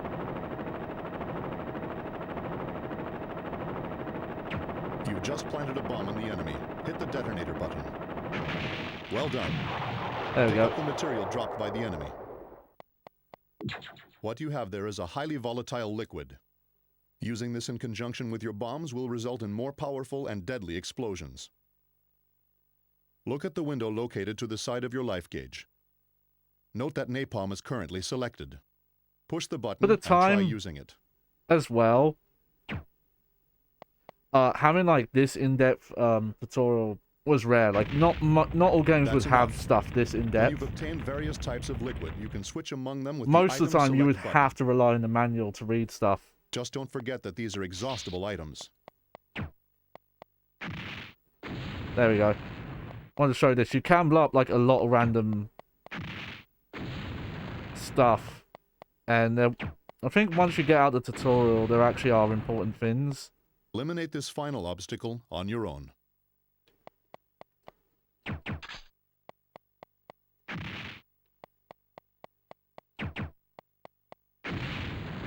There we go. But it's, yeah, very like Bomberman, because you can leave bombs behind like that, but you manually set them off, or you do that, lock on and range do them. Alright, go on ahead. We've detected another enemy group. It's a large one this time. If you quickly push the jump button twice, it will activate your burst drive. Put it to good use, and make your way through their attack. There we go. Understood.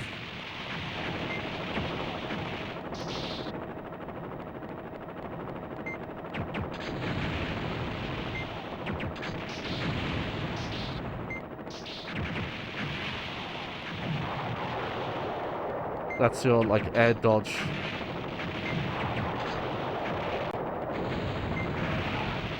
Oh.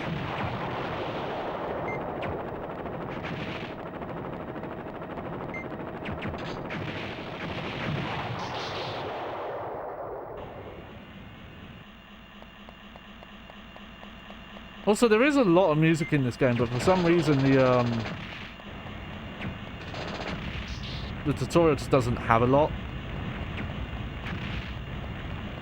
So yeah, that's the main gimmick with this one, is it does like long-term damage. It is, again, a pretty stylish game for the time. Like having this dodge. And so it's, you know, instead of it having like shooter controls, they use the lock-on and throw bombs, and that's kind of how they get around the combat. Makes it feel like really smooth. It's an enemy stronghold. Burn down the entire installation. Roger.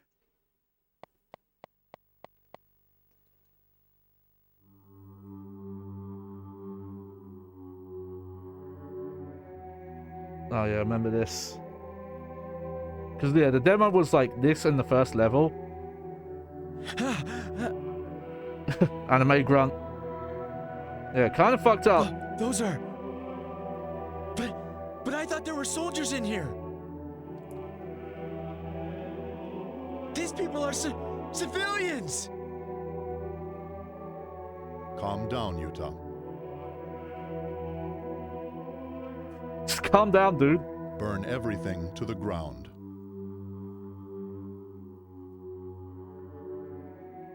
But...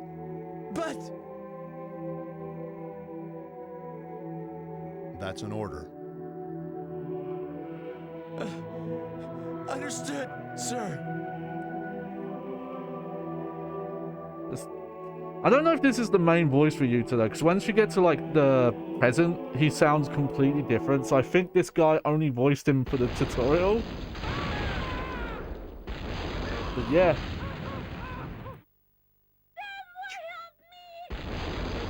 Already fucked up story, I remember that. The thing is, I don't remember much about the story outside of that.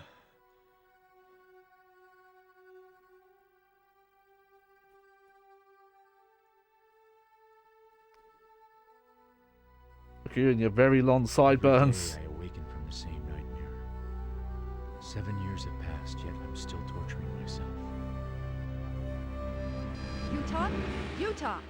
Are you there? You did set the autopilot, right? Yeah.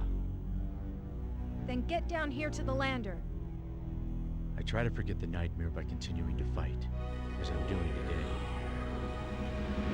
Okay, so we get captions, We'll just be not... in Dante's security zone soon. Friend or foe is FOF. Not Our ship mid, will transmit this code not to FMV past their cutscene sensors, then subtitles. 6 assault teams will infiltrate. Oh well. Providing we can get that close, of course. Our codes are flawless. If we can really trust these codes, Yeah, rub the shouldn't they have nose. sent in a crack military unit or something? Don't you think, Utah? My only duty is to destroy my designated target. I'm concerned with nothing else. Boy, you just can't wait to start blowing things up, huh? Get this straight. We're here to save Hornet. Safeguarding our planet is the objective. Look at you, fucking Jin Kasama So hair. we're merely pawns in some elaborate game that will determine the fate of the world, is that it? Then which player is going to be fortunate enough to checkmate fate, I wonder? We are entering I wonder if Dante's he's evil or security not. zone. He's probably fine. He's probably fine. Let's not worry about it.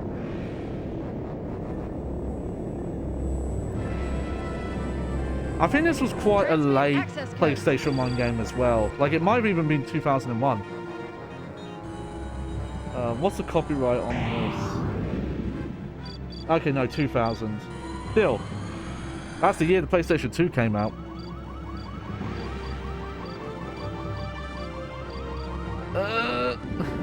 Look at all these reactions. They're trying. I mean, you have to look at this considering the time.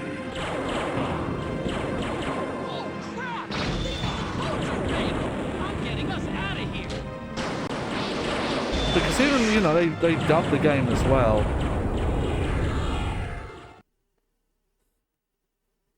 Now this is pretty good for the time. Like, not everyone, but some of the voice work is close to like Metal Gear Solid quality. Launch capsules. Ooh. Oh no. I've lost attitude control. I'll try for a belly landing.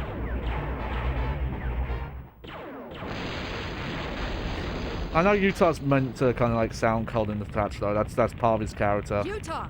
Utah! Come in, Utah! Utah? I am reporting no damage to E unit. Shouldn't his name be Utah if it's got a J in it? We're in trouble, Henri! Everybody's getting shot down! But how did they see through our dummy codes? Don't waste time worrying about that. Give me instructions. That is what you're here for. Yes, I know! Assault teams, destroy all anti-aircraft weaponry! Acknowledged. Alright. Raid operations failed. Every time an A cannon fires, another one of our landers is blown to pieces. If you keep it up, the assault team will be wiped out. There's an E-chip, an E-unit power-up, hidden in that box located in front of you. Destroy the box and get the E-chip.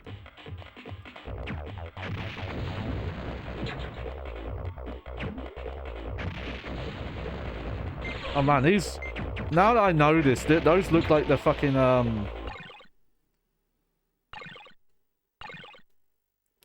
There we go. Okay, so we need 3 to upgrade.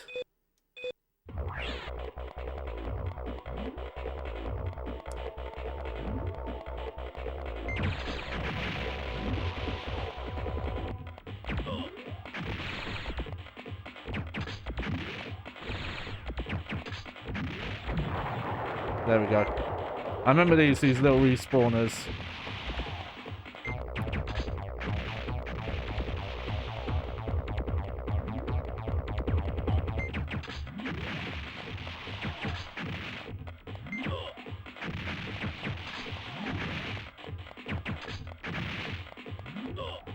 Oh.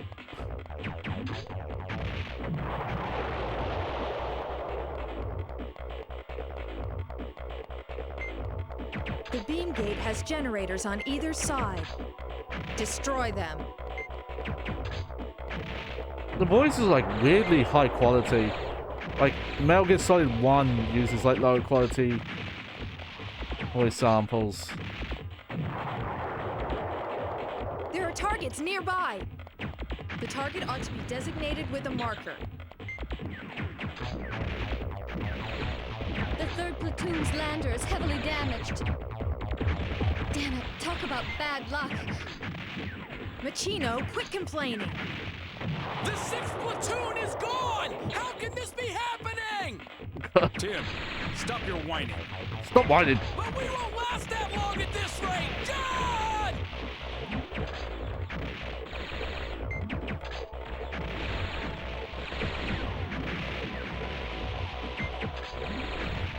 Yeah.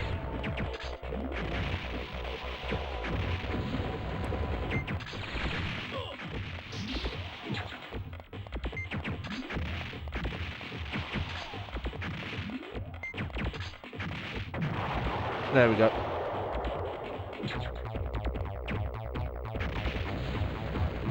Yeah, the fire can hurt you in some instances, but not others. But yeah, that's why you kind of want to explore around, because that's where you find the E-chips, and you can miss them.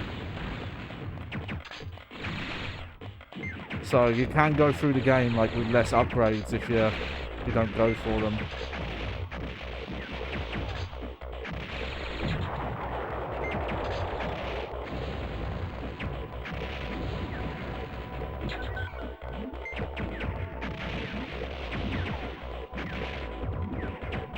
Oh, it just also gave us the 3 bombs.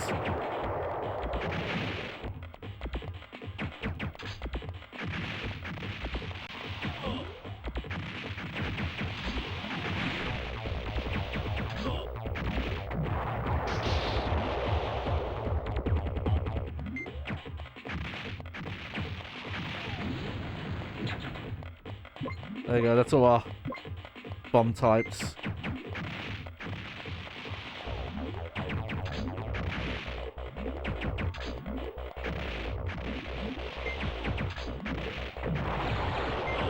Oh.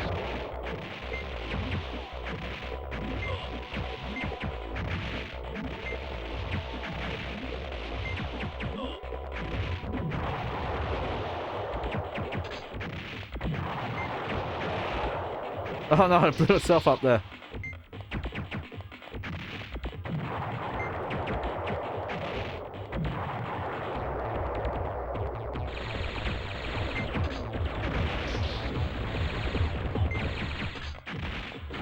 Yeah, the main probably difference if a game like this came out now is just you would aim with the right stick.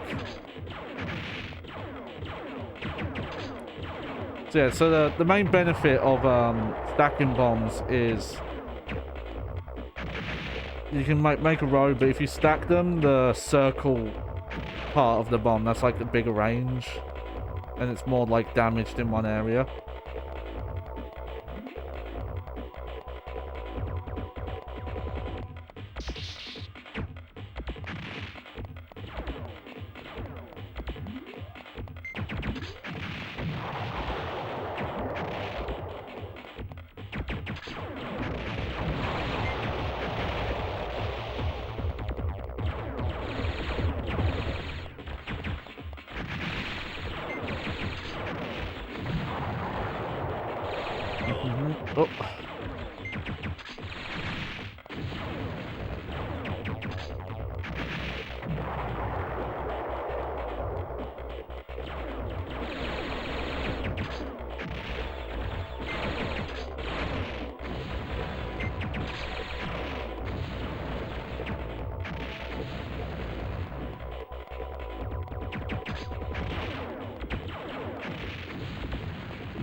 Hell yeah.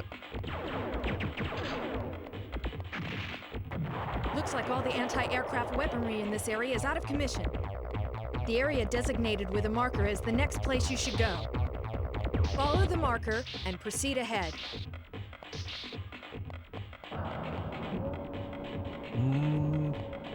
There we go. Guess it, kind of the memories being saved, the music must be MIDI. That's why the kind of drum sounds more compressed. Those are multi-legged anti-aircraft weapons. Is it a Metal Gear? Eliminate the targets. Get clear. I don't know.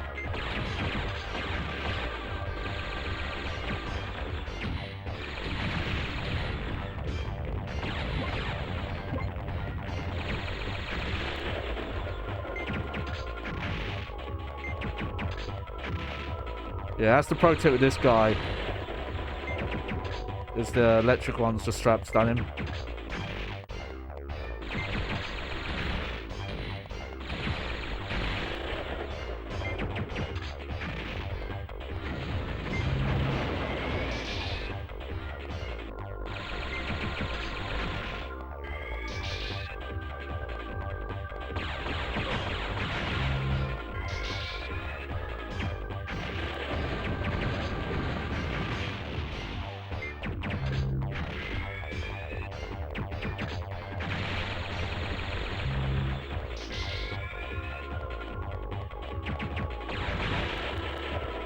Oh, almost.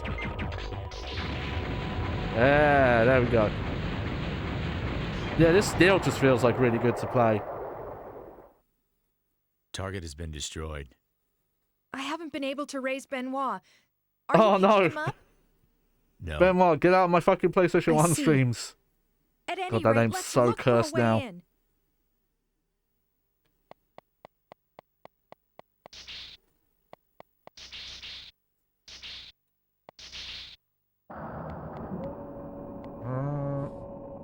Hey, there we go. Really, I should have had a save file for this somewhere, but it's just long gone. D? Probably got to hit too much.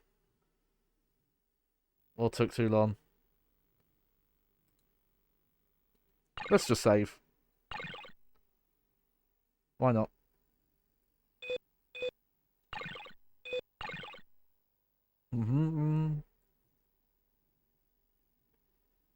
There we go. So, yeah, so this is where you can change stuff if you need to. We'll do one more mission here. Because that opening one I'm very familiar with, because that was the that was the demo mission. The training and that was the demo, and I played it a lot. Back then, like when it was really hard to get a hold of games, you could, even if a demo was only like, 10, 20 minutes of gameplay, you could... That was enough for you. As weird as that sounds.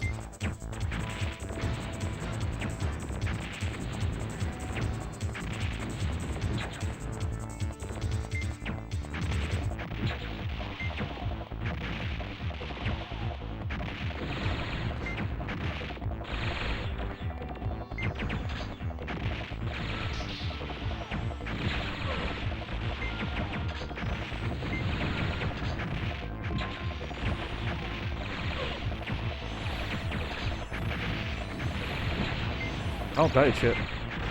No, I don't remember what those do.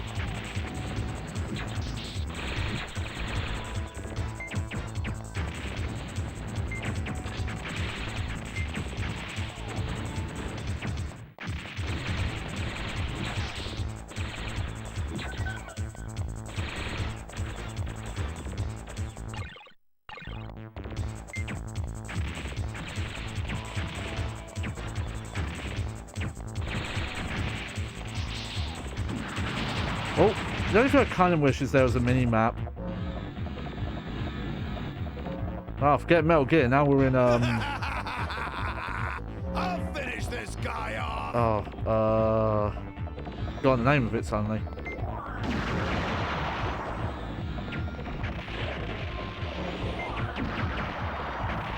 Zone of the Enders. Or...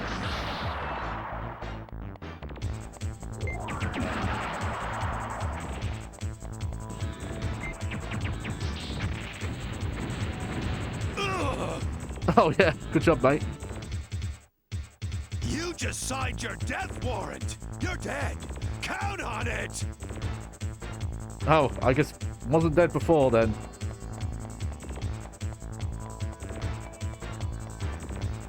Okay, looks like we didn't miss anything. I'm gonna... There we go. I'm picking up a high-level energy signature ahead. It's gonna fire. Get out of there.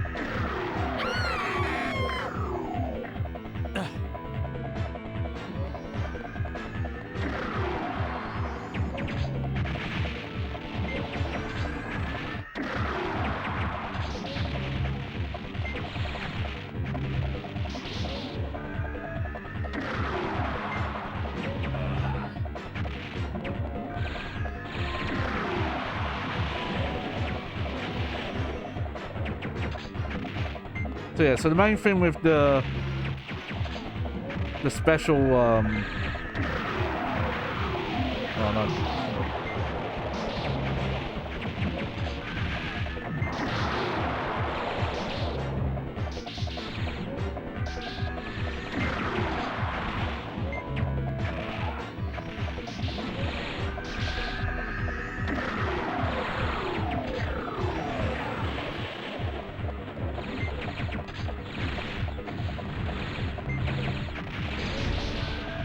Oh yeah, this is a tougher one.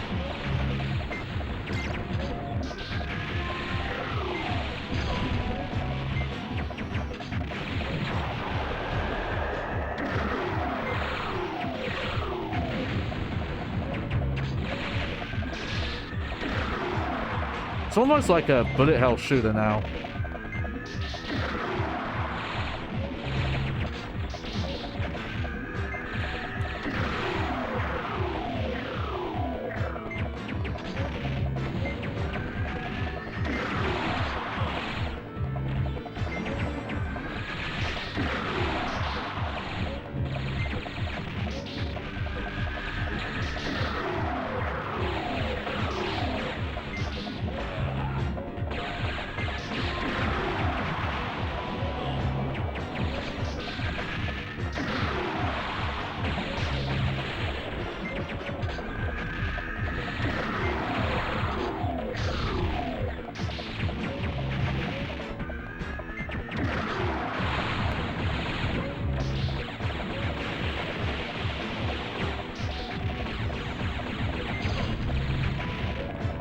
Oh.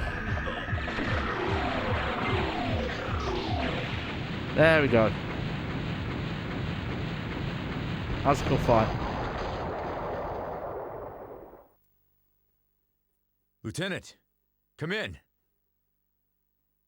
They've been shot down. Is that health still there? No. Okay. Oh, that's convenient. That's my Utah. Benoit? I was watching you fight, observing the man in action. You truly do belong on a battlefield. What is that supposed to mean? You'll find out eventually. We'll meet again.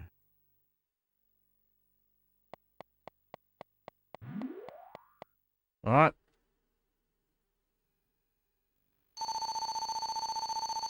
Probably gonna be like a D or an E. Oh no! Even better. Interesting. Okay, I'll do like one more mission probably. I think probably the only thing you could say is I don't think you really unlock anything else. Like, yes, you get stat upgrades and you get different enemy types, but for example, you don't get... What? You're telling me that Hornet assault teams got on board the ship? All right. Go to alert level yellow. Eliminate the intruders immediately. Just what Oh, I'm do evil. those fools think a handful of sorry two-legged worms can do against the Dante? Two-legged, huh? How many legs does he have?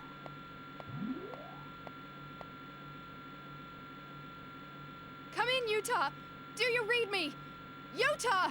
Utah! You don't have to scream, I can hear you. You should have contacted me immediately. Now look here! We had our hands full shaking off enemy units in a ship that's shot full of holes! All I want from you is a status report, not a sob story. Yeah, in my Fantasy Every Star assault Online team armor. except for us has been wiped out. I've lost contact with Benoit too. Tim and John are repairing the lander. Meanwhile, Machino and I are attempting to hack into their system. In order to pull that off, the system would have to be temporarily distracted. That's where my expertise comes in, right?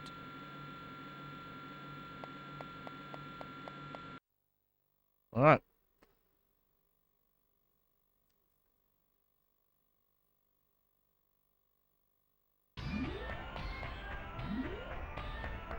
The energy plant should be just beyond this area. I've got flying types again. Your current position is over 100 kilometers away from your initial planned entry point. You'll need to use your lander again to get there.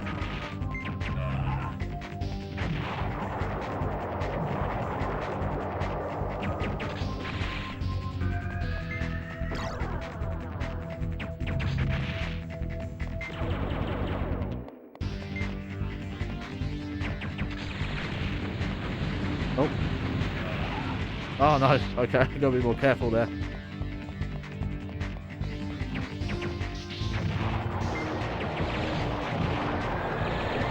You know, I don't remember what these purple ones do.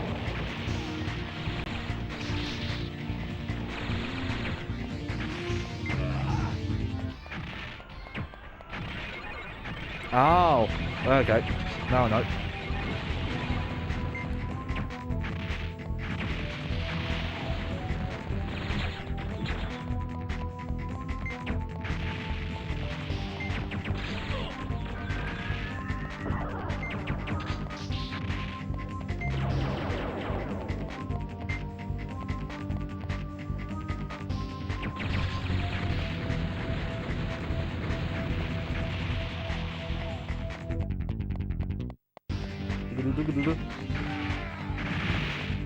Oh shit, those are just people now.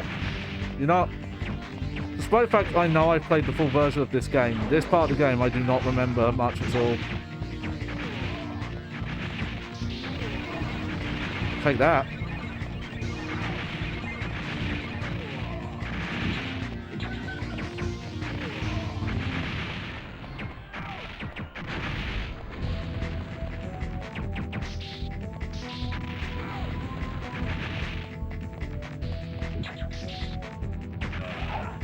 Whoops.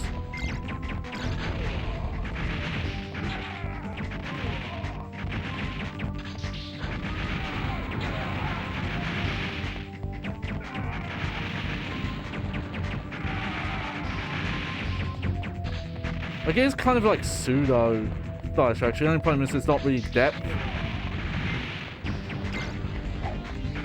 And the points don't get you anything.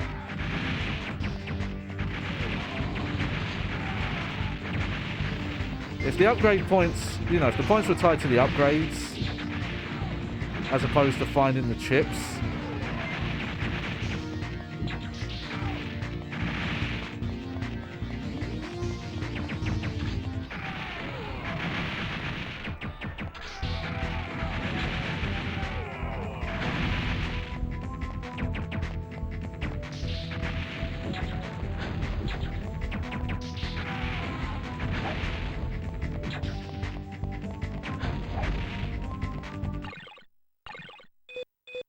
let's see.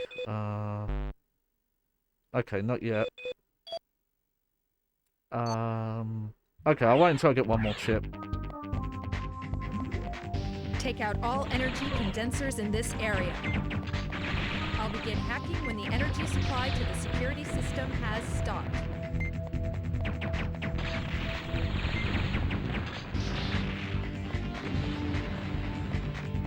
Yeah, there's not much to really say about this game. It's just fun.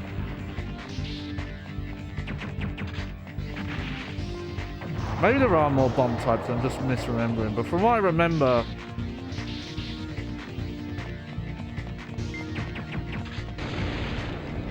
there aren't too many changes.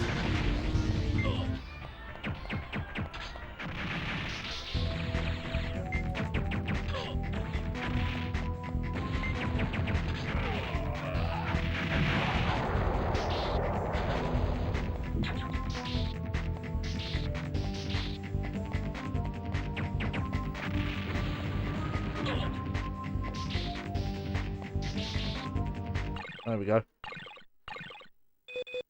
It's weird that it always just wants to auto put the points into the bombs though. There we go.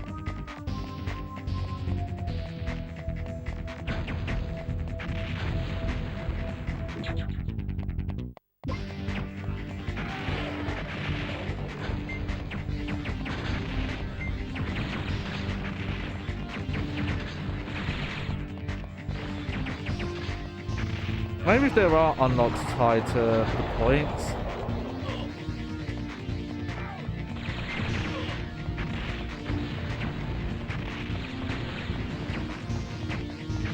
Man, it's called Silent Bomb, but there is really no silence to the gameplay.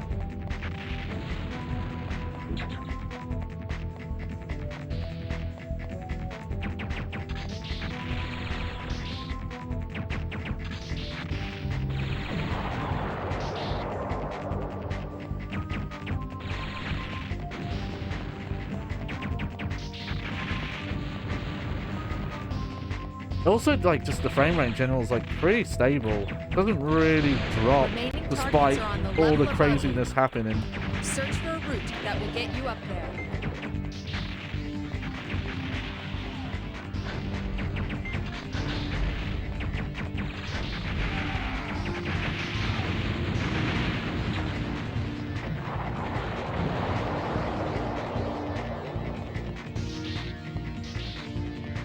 Oh, that's fun. That's how you get up The there. others have finished repairing the lander and are headed for the catapult. Hurry up and destroy those condensers, Utah.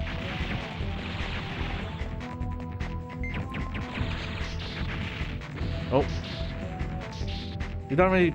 Oh, wow. That's cool. There's like a ledge grab move. I didn't know that.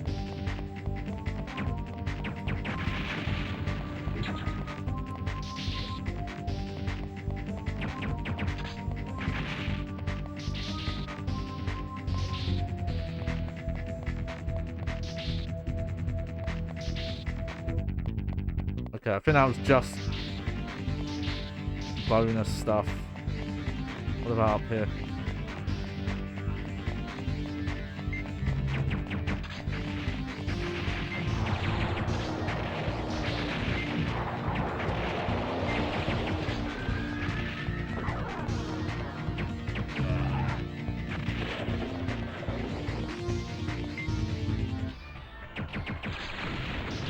There we go.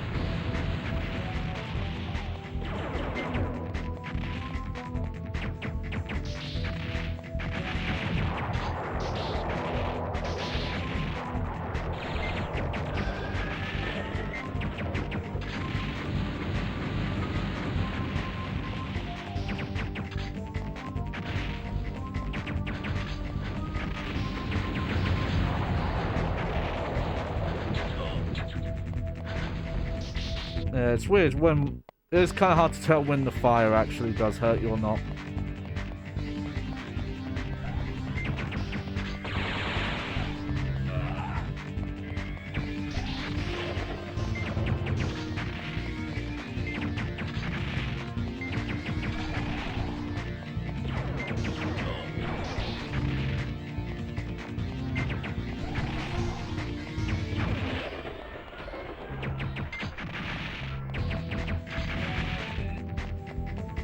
There we go.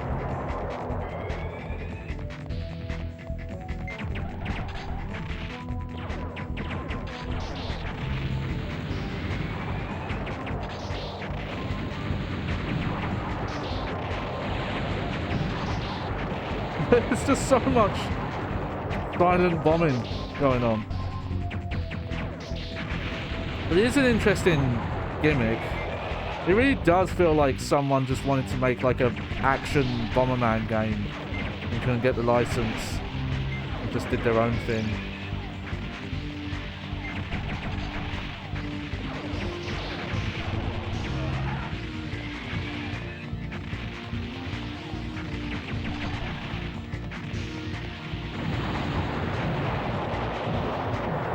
Oh, that's lucky.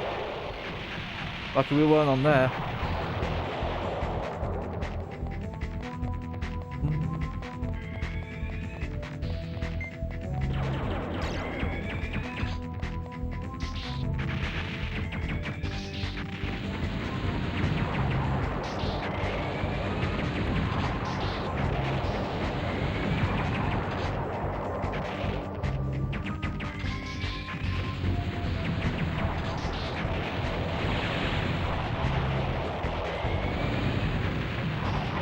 There we go.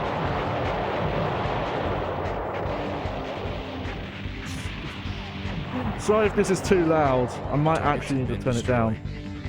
Okay. There we go. Start hacking into the security system now. Henri here. Hacking successful. I'll open that bulkhead near you, so clear out of the area. There's actually a little bit of like momentum if you try and turn too quick as well. It's just a fun ass game, and it's a shame more people haven't heard of it. Right, yep, that's probably the replay value is trying to get the ranks. But I don't think there's any. Maybe I'm wrong. Here, let me save.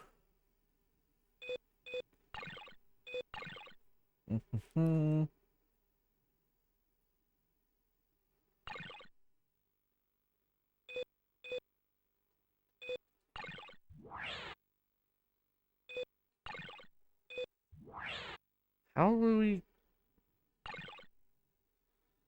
do you get back to the main menu?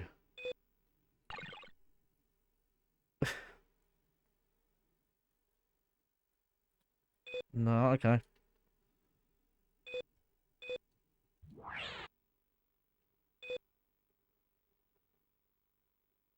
Gonna have to just turn off, turn on again.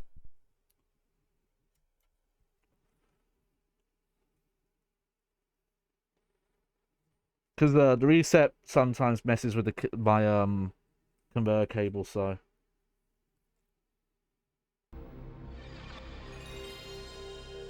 Oh. Ah. I might sort out getting a new chair soon. There's some places not too far from where I am where people are reselling their old chairs that are a lot better than the one I have. I just gotta get someone to sort me out, take me there. Alright, skip.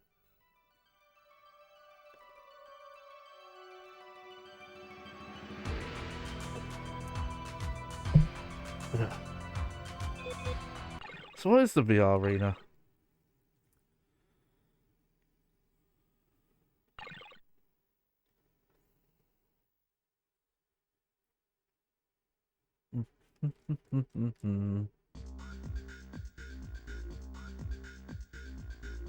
Oh, hello. The virtual arena is ready now. Do you wish to practice at this God, time? this is very Metal Gear putting like a training mode in. Oh yeah, there's the 2-player mode. Yeah, oh yeah, I forgot about this. You can play as like the bosses.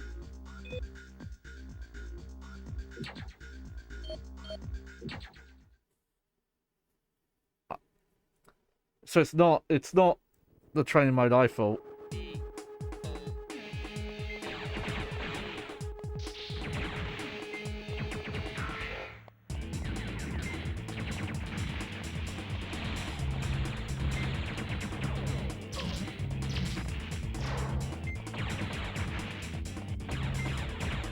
It's not very easy playing as this guy.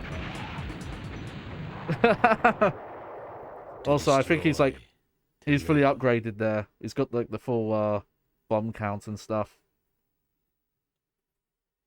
But there you go. That's a weird thing to put in here. You could just... You can play as Claude. I think like most of the bosses are in here as well. Because I think there are some characters who are like similar to Utah. Yeah, there's a 2-player mode as well. Just... Yeah, I don't know why. Alright.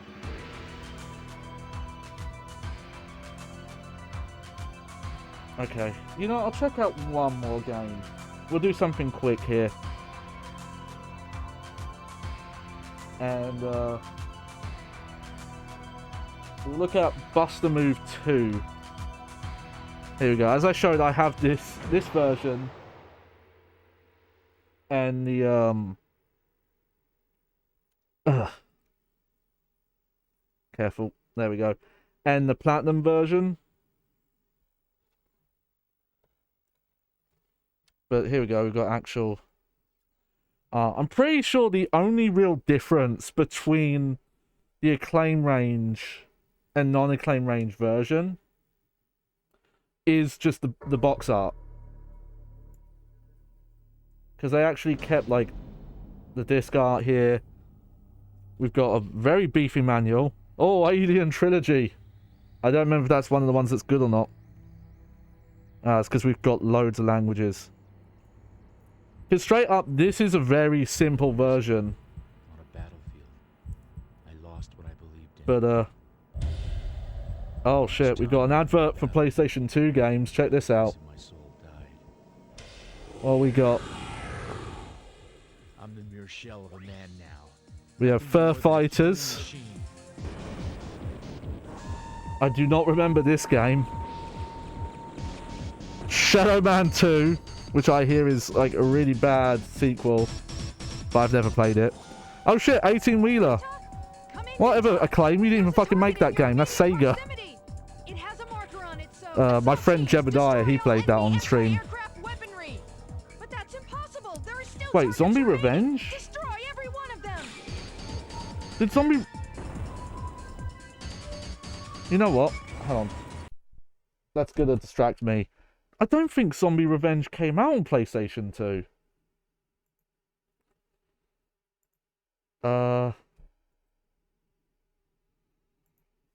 Let me look this up. So, Zombie Revenge is a House of the Dead spin-off.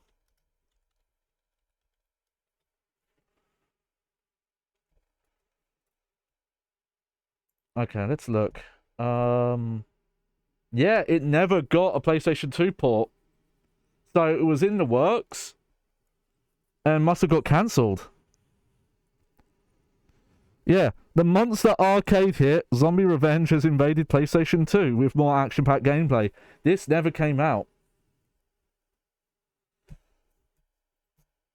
Yeah, a port of the game for the PlayStation 2, this is on the Wikipedia article, was to be released by Acclaim Entertainment and ported by Acclaim Studio Test Side, but was eventually cancelled. I wonder why it was cancelled. Oh, I'll have a look at that article later. Paris Dakar Rally. I know that came out. Extreme G3. All-Star Baseball. And Crazy Taxi. Crazy Taxi 2 never got PlayStation 2 port either. And Super Buster Move, which... This must have been like a later re-release. RC Revenge Pro. I wonder if it says on the box when this would have been re-released. Let's look. Because... just says 96 on here. But obviously this Acclaim range is later. But let's give it a go. Let me swap my sources around. There we go. Where is my chat? Oh, my chat's disappeared. There we go.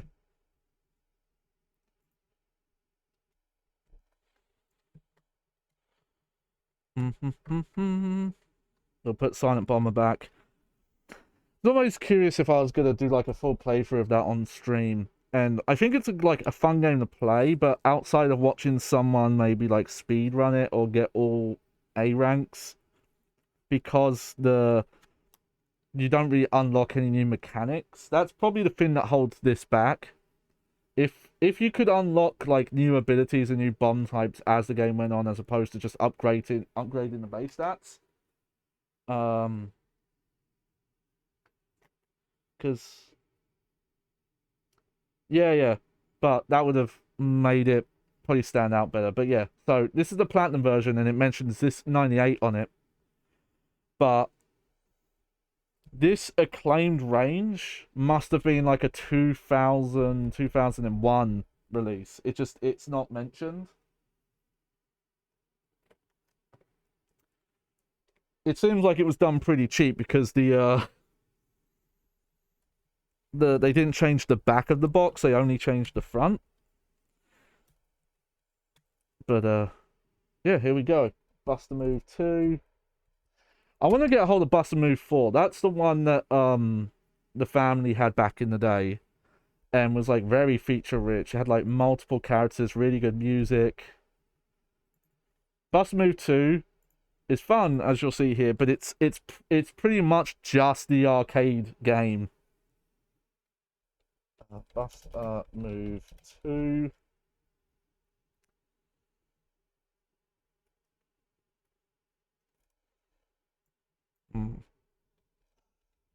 Bust a move. Why can I not find it?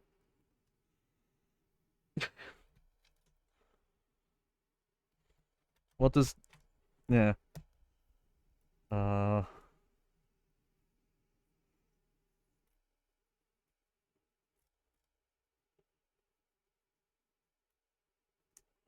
Okay, I'm just going to mark it as Buster Move, because Buster Move 2 is not in Twitch's database.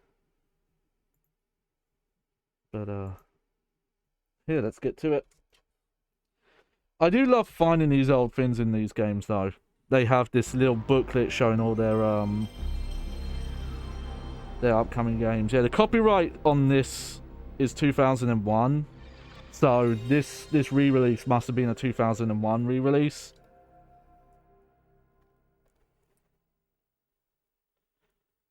But yeah, it's a funny thing. I don't know if that's just something where in the PlayStation 2 era, console manufacturers mandated like you can't do your own reprints, or if you do, you can't. Well, maybe that's not true, because there is stuff like Devil May Cry 3. Well, it's not even a reprint, is it? Devil May Cry 3 Special Edition. I guess that was the thing, though, like you can't re-release the same game. You have to update it or do it in a platinum. And apparently platinums did have to sell over a certain criteria, but it's like conflicted information out there. Alright, so yeah, Buster Move 2, aka Puzzle Bobble.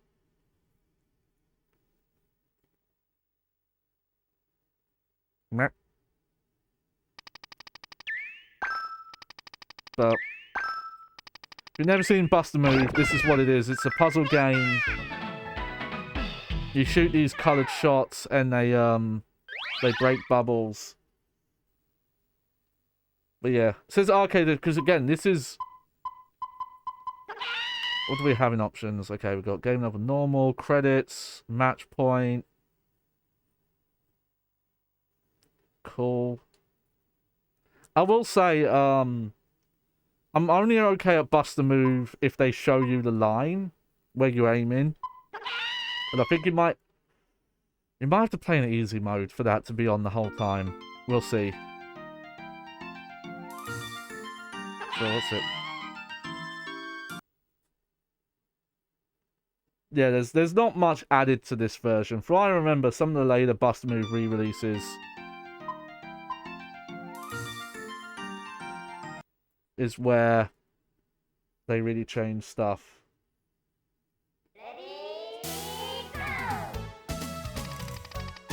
Alright, so we've got the line right now. But I think after a while it disappears.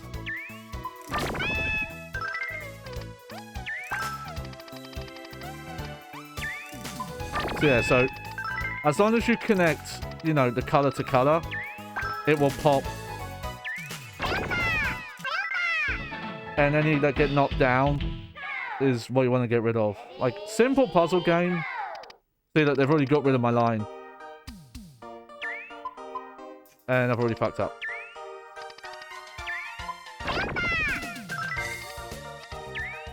There we go.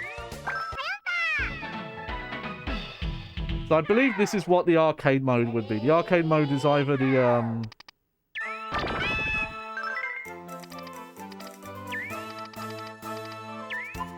Oh, there we go.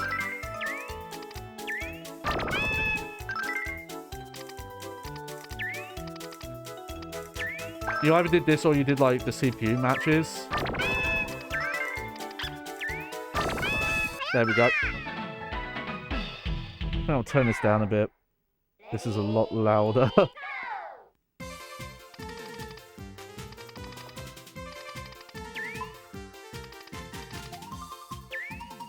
Ah, oh, really? Wow. Okay, so the music here I think is new, because this is probably high quality, unless the arcade version of this... I'd have to look up, because some arcade games ran on PlayStation 1 hardware, so they could have had CD audio.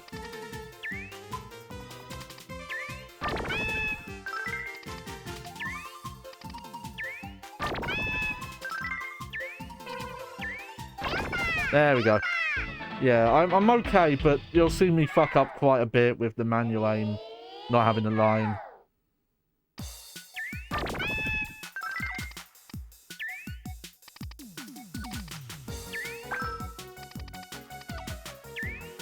Oh, like that.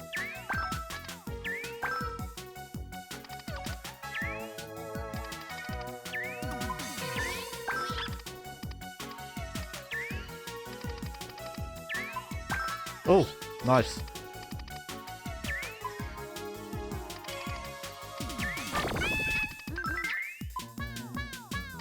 Damn it.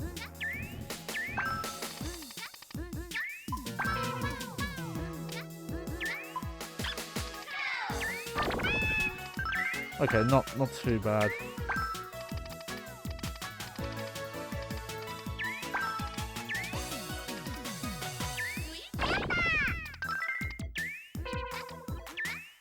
There we go.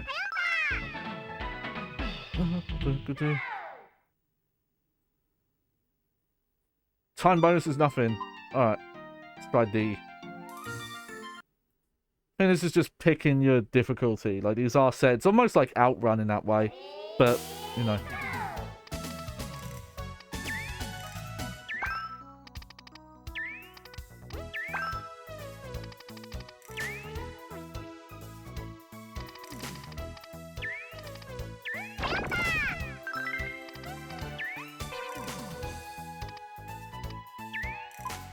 Oh.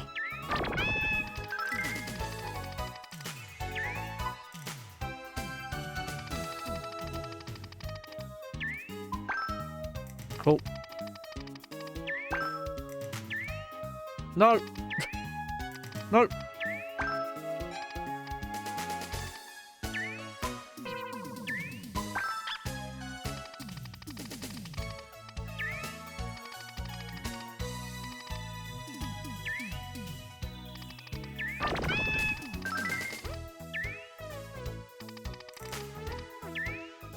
This is not going well. Why are you giving me reds? It's the last color I need. I think there is like some game logic to why... Okay, so they've given us the line now. But I don't know why it was giving me that color.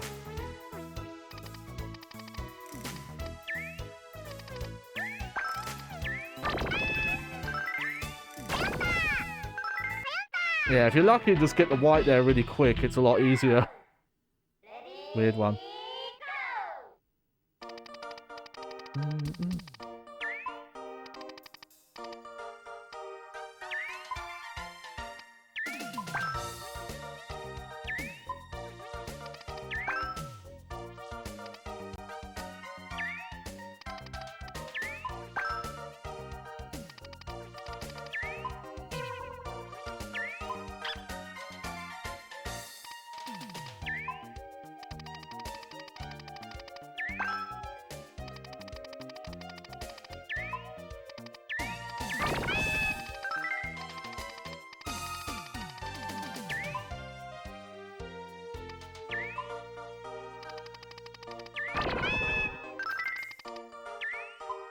Oh.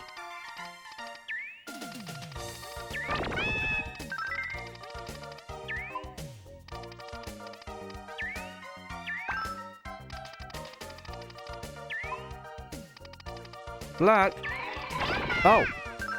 Okay, that does something special.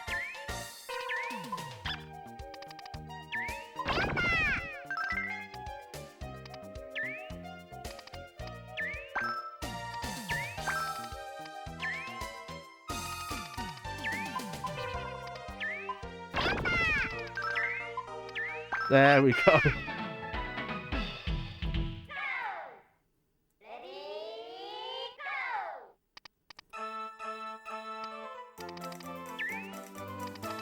I do recognize some of this music though. It must have been in some of the other games.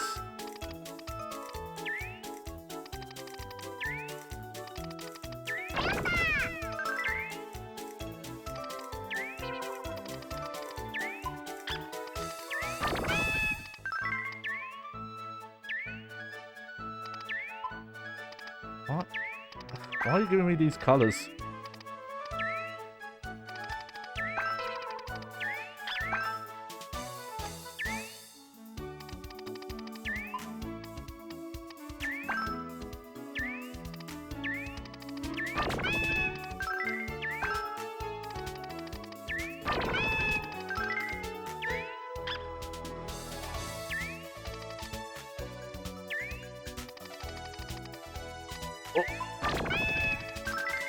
Imagine if someone who was really good at pool or snooker would be really good at this game. Let's just... Oh, that didn't work out.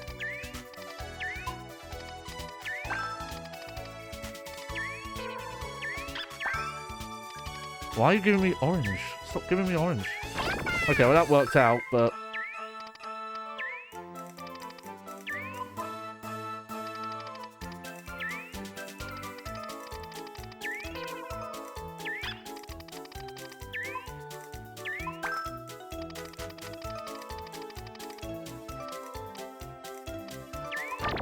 Oh!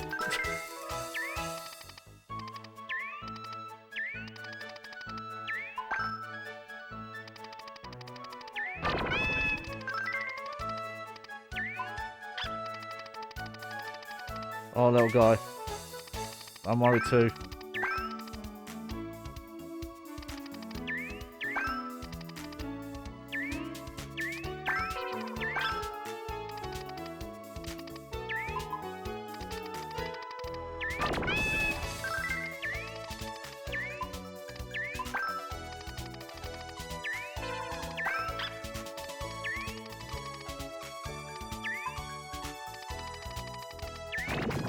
No! Alright. Well, that's that mode. Wasn't going to spend long on this game. I don't know if this game even saves. Alright, well, I'll put my name in.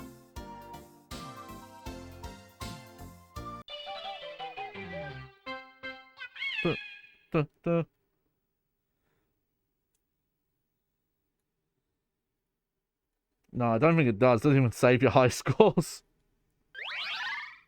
It could.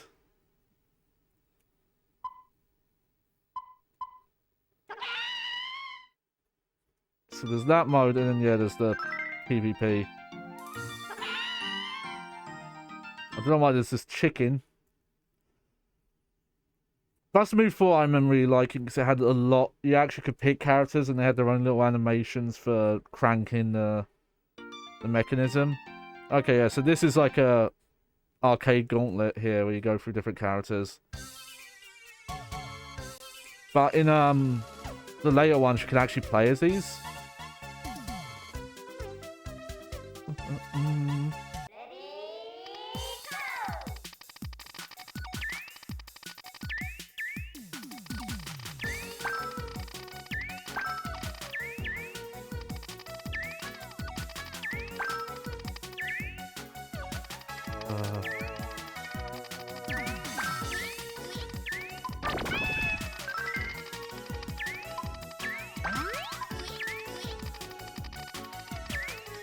Oh, bad shot.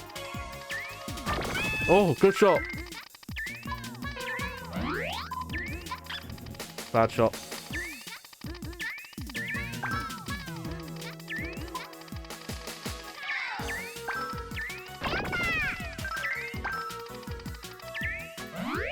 Oh.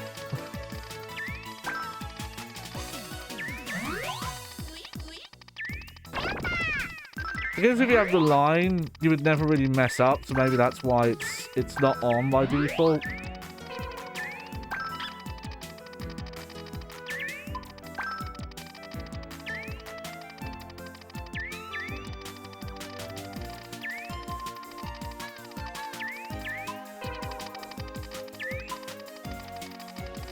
But some of those like bounce shots are so hard to make.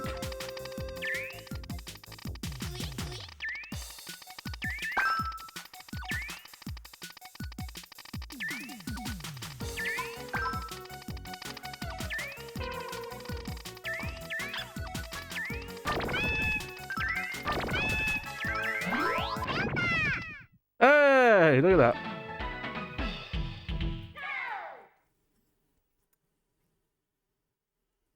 Yeah, we'll see someone else. But yeah, there's a lot more character to these people in the sequels. Really wonder why I couldn't find it in the Twitch database. Oh no, poor cat. Look, the head's back on, it's fine.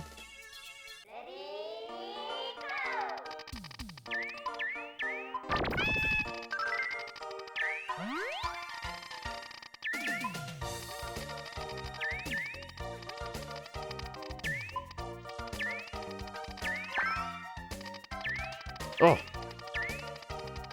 Oh. No. Oh, it's all gone wrong.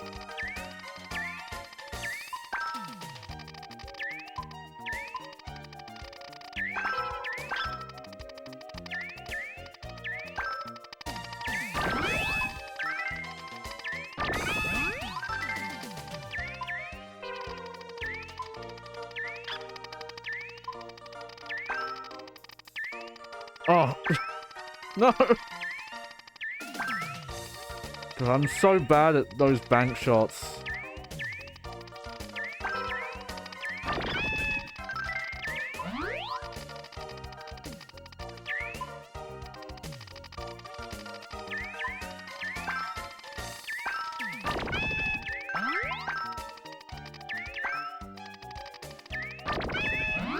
Oh, not bad.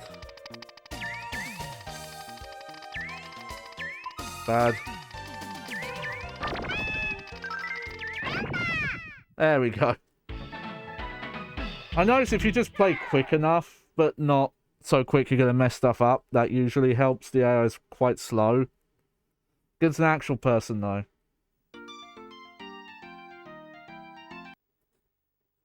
We'll do one more. I'm into it.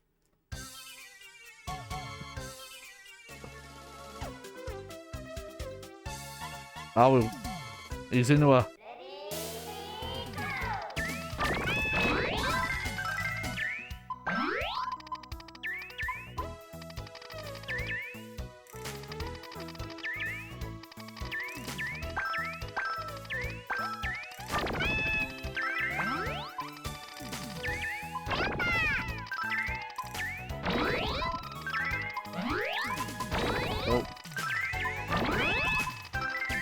gave me extras.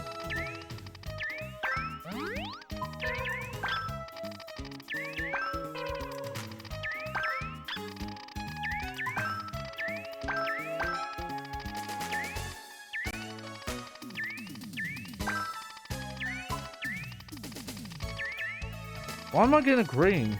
There's no way I can use that. Oh.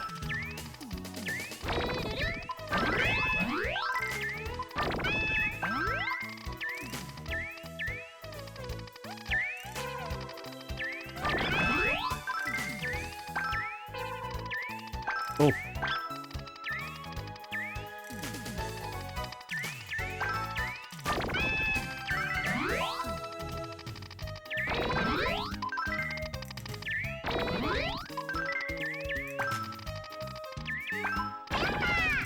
Oh, lucky.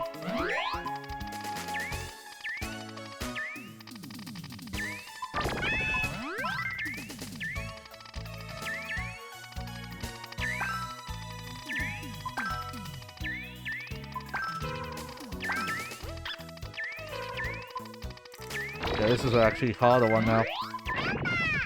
Oh, never mind. Go! Alright, I think we're gonna stop for the night. Don't think I'm gonna do a super long stream.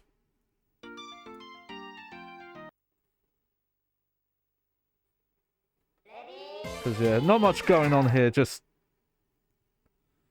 yeah, you keep going. But there you go, there's Bust a Move 2. But yeah, Bust a Move 4 is the one I remember having like the most kind of feature set thing. Like, yeah, there's different characters here, but they have actual, like, different crank animations in 4, and there's some really good music in 4. Okay. But, I think that's a good selection. We didn't have much of a theme. I guess our theme was, like, action, and then just something weird at the end.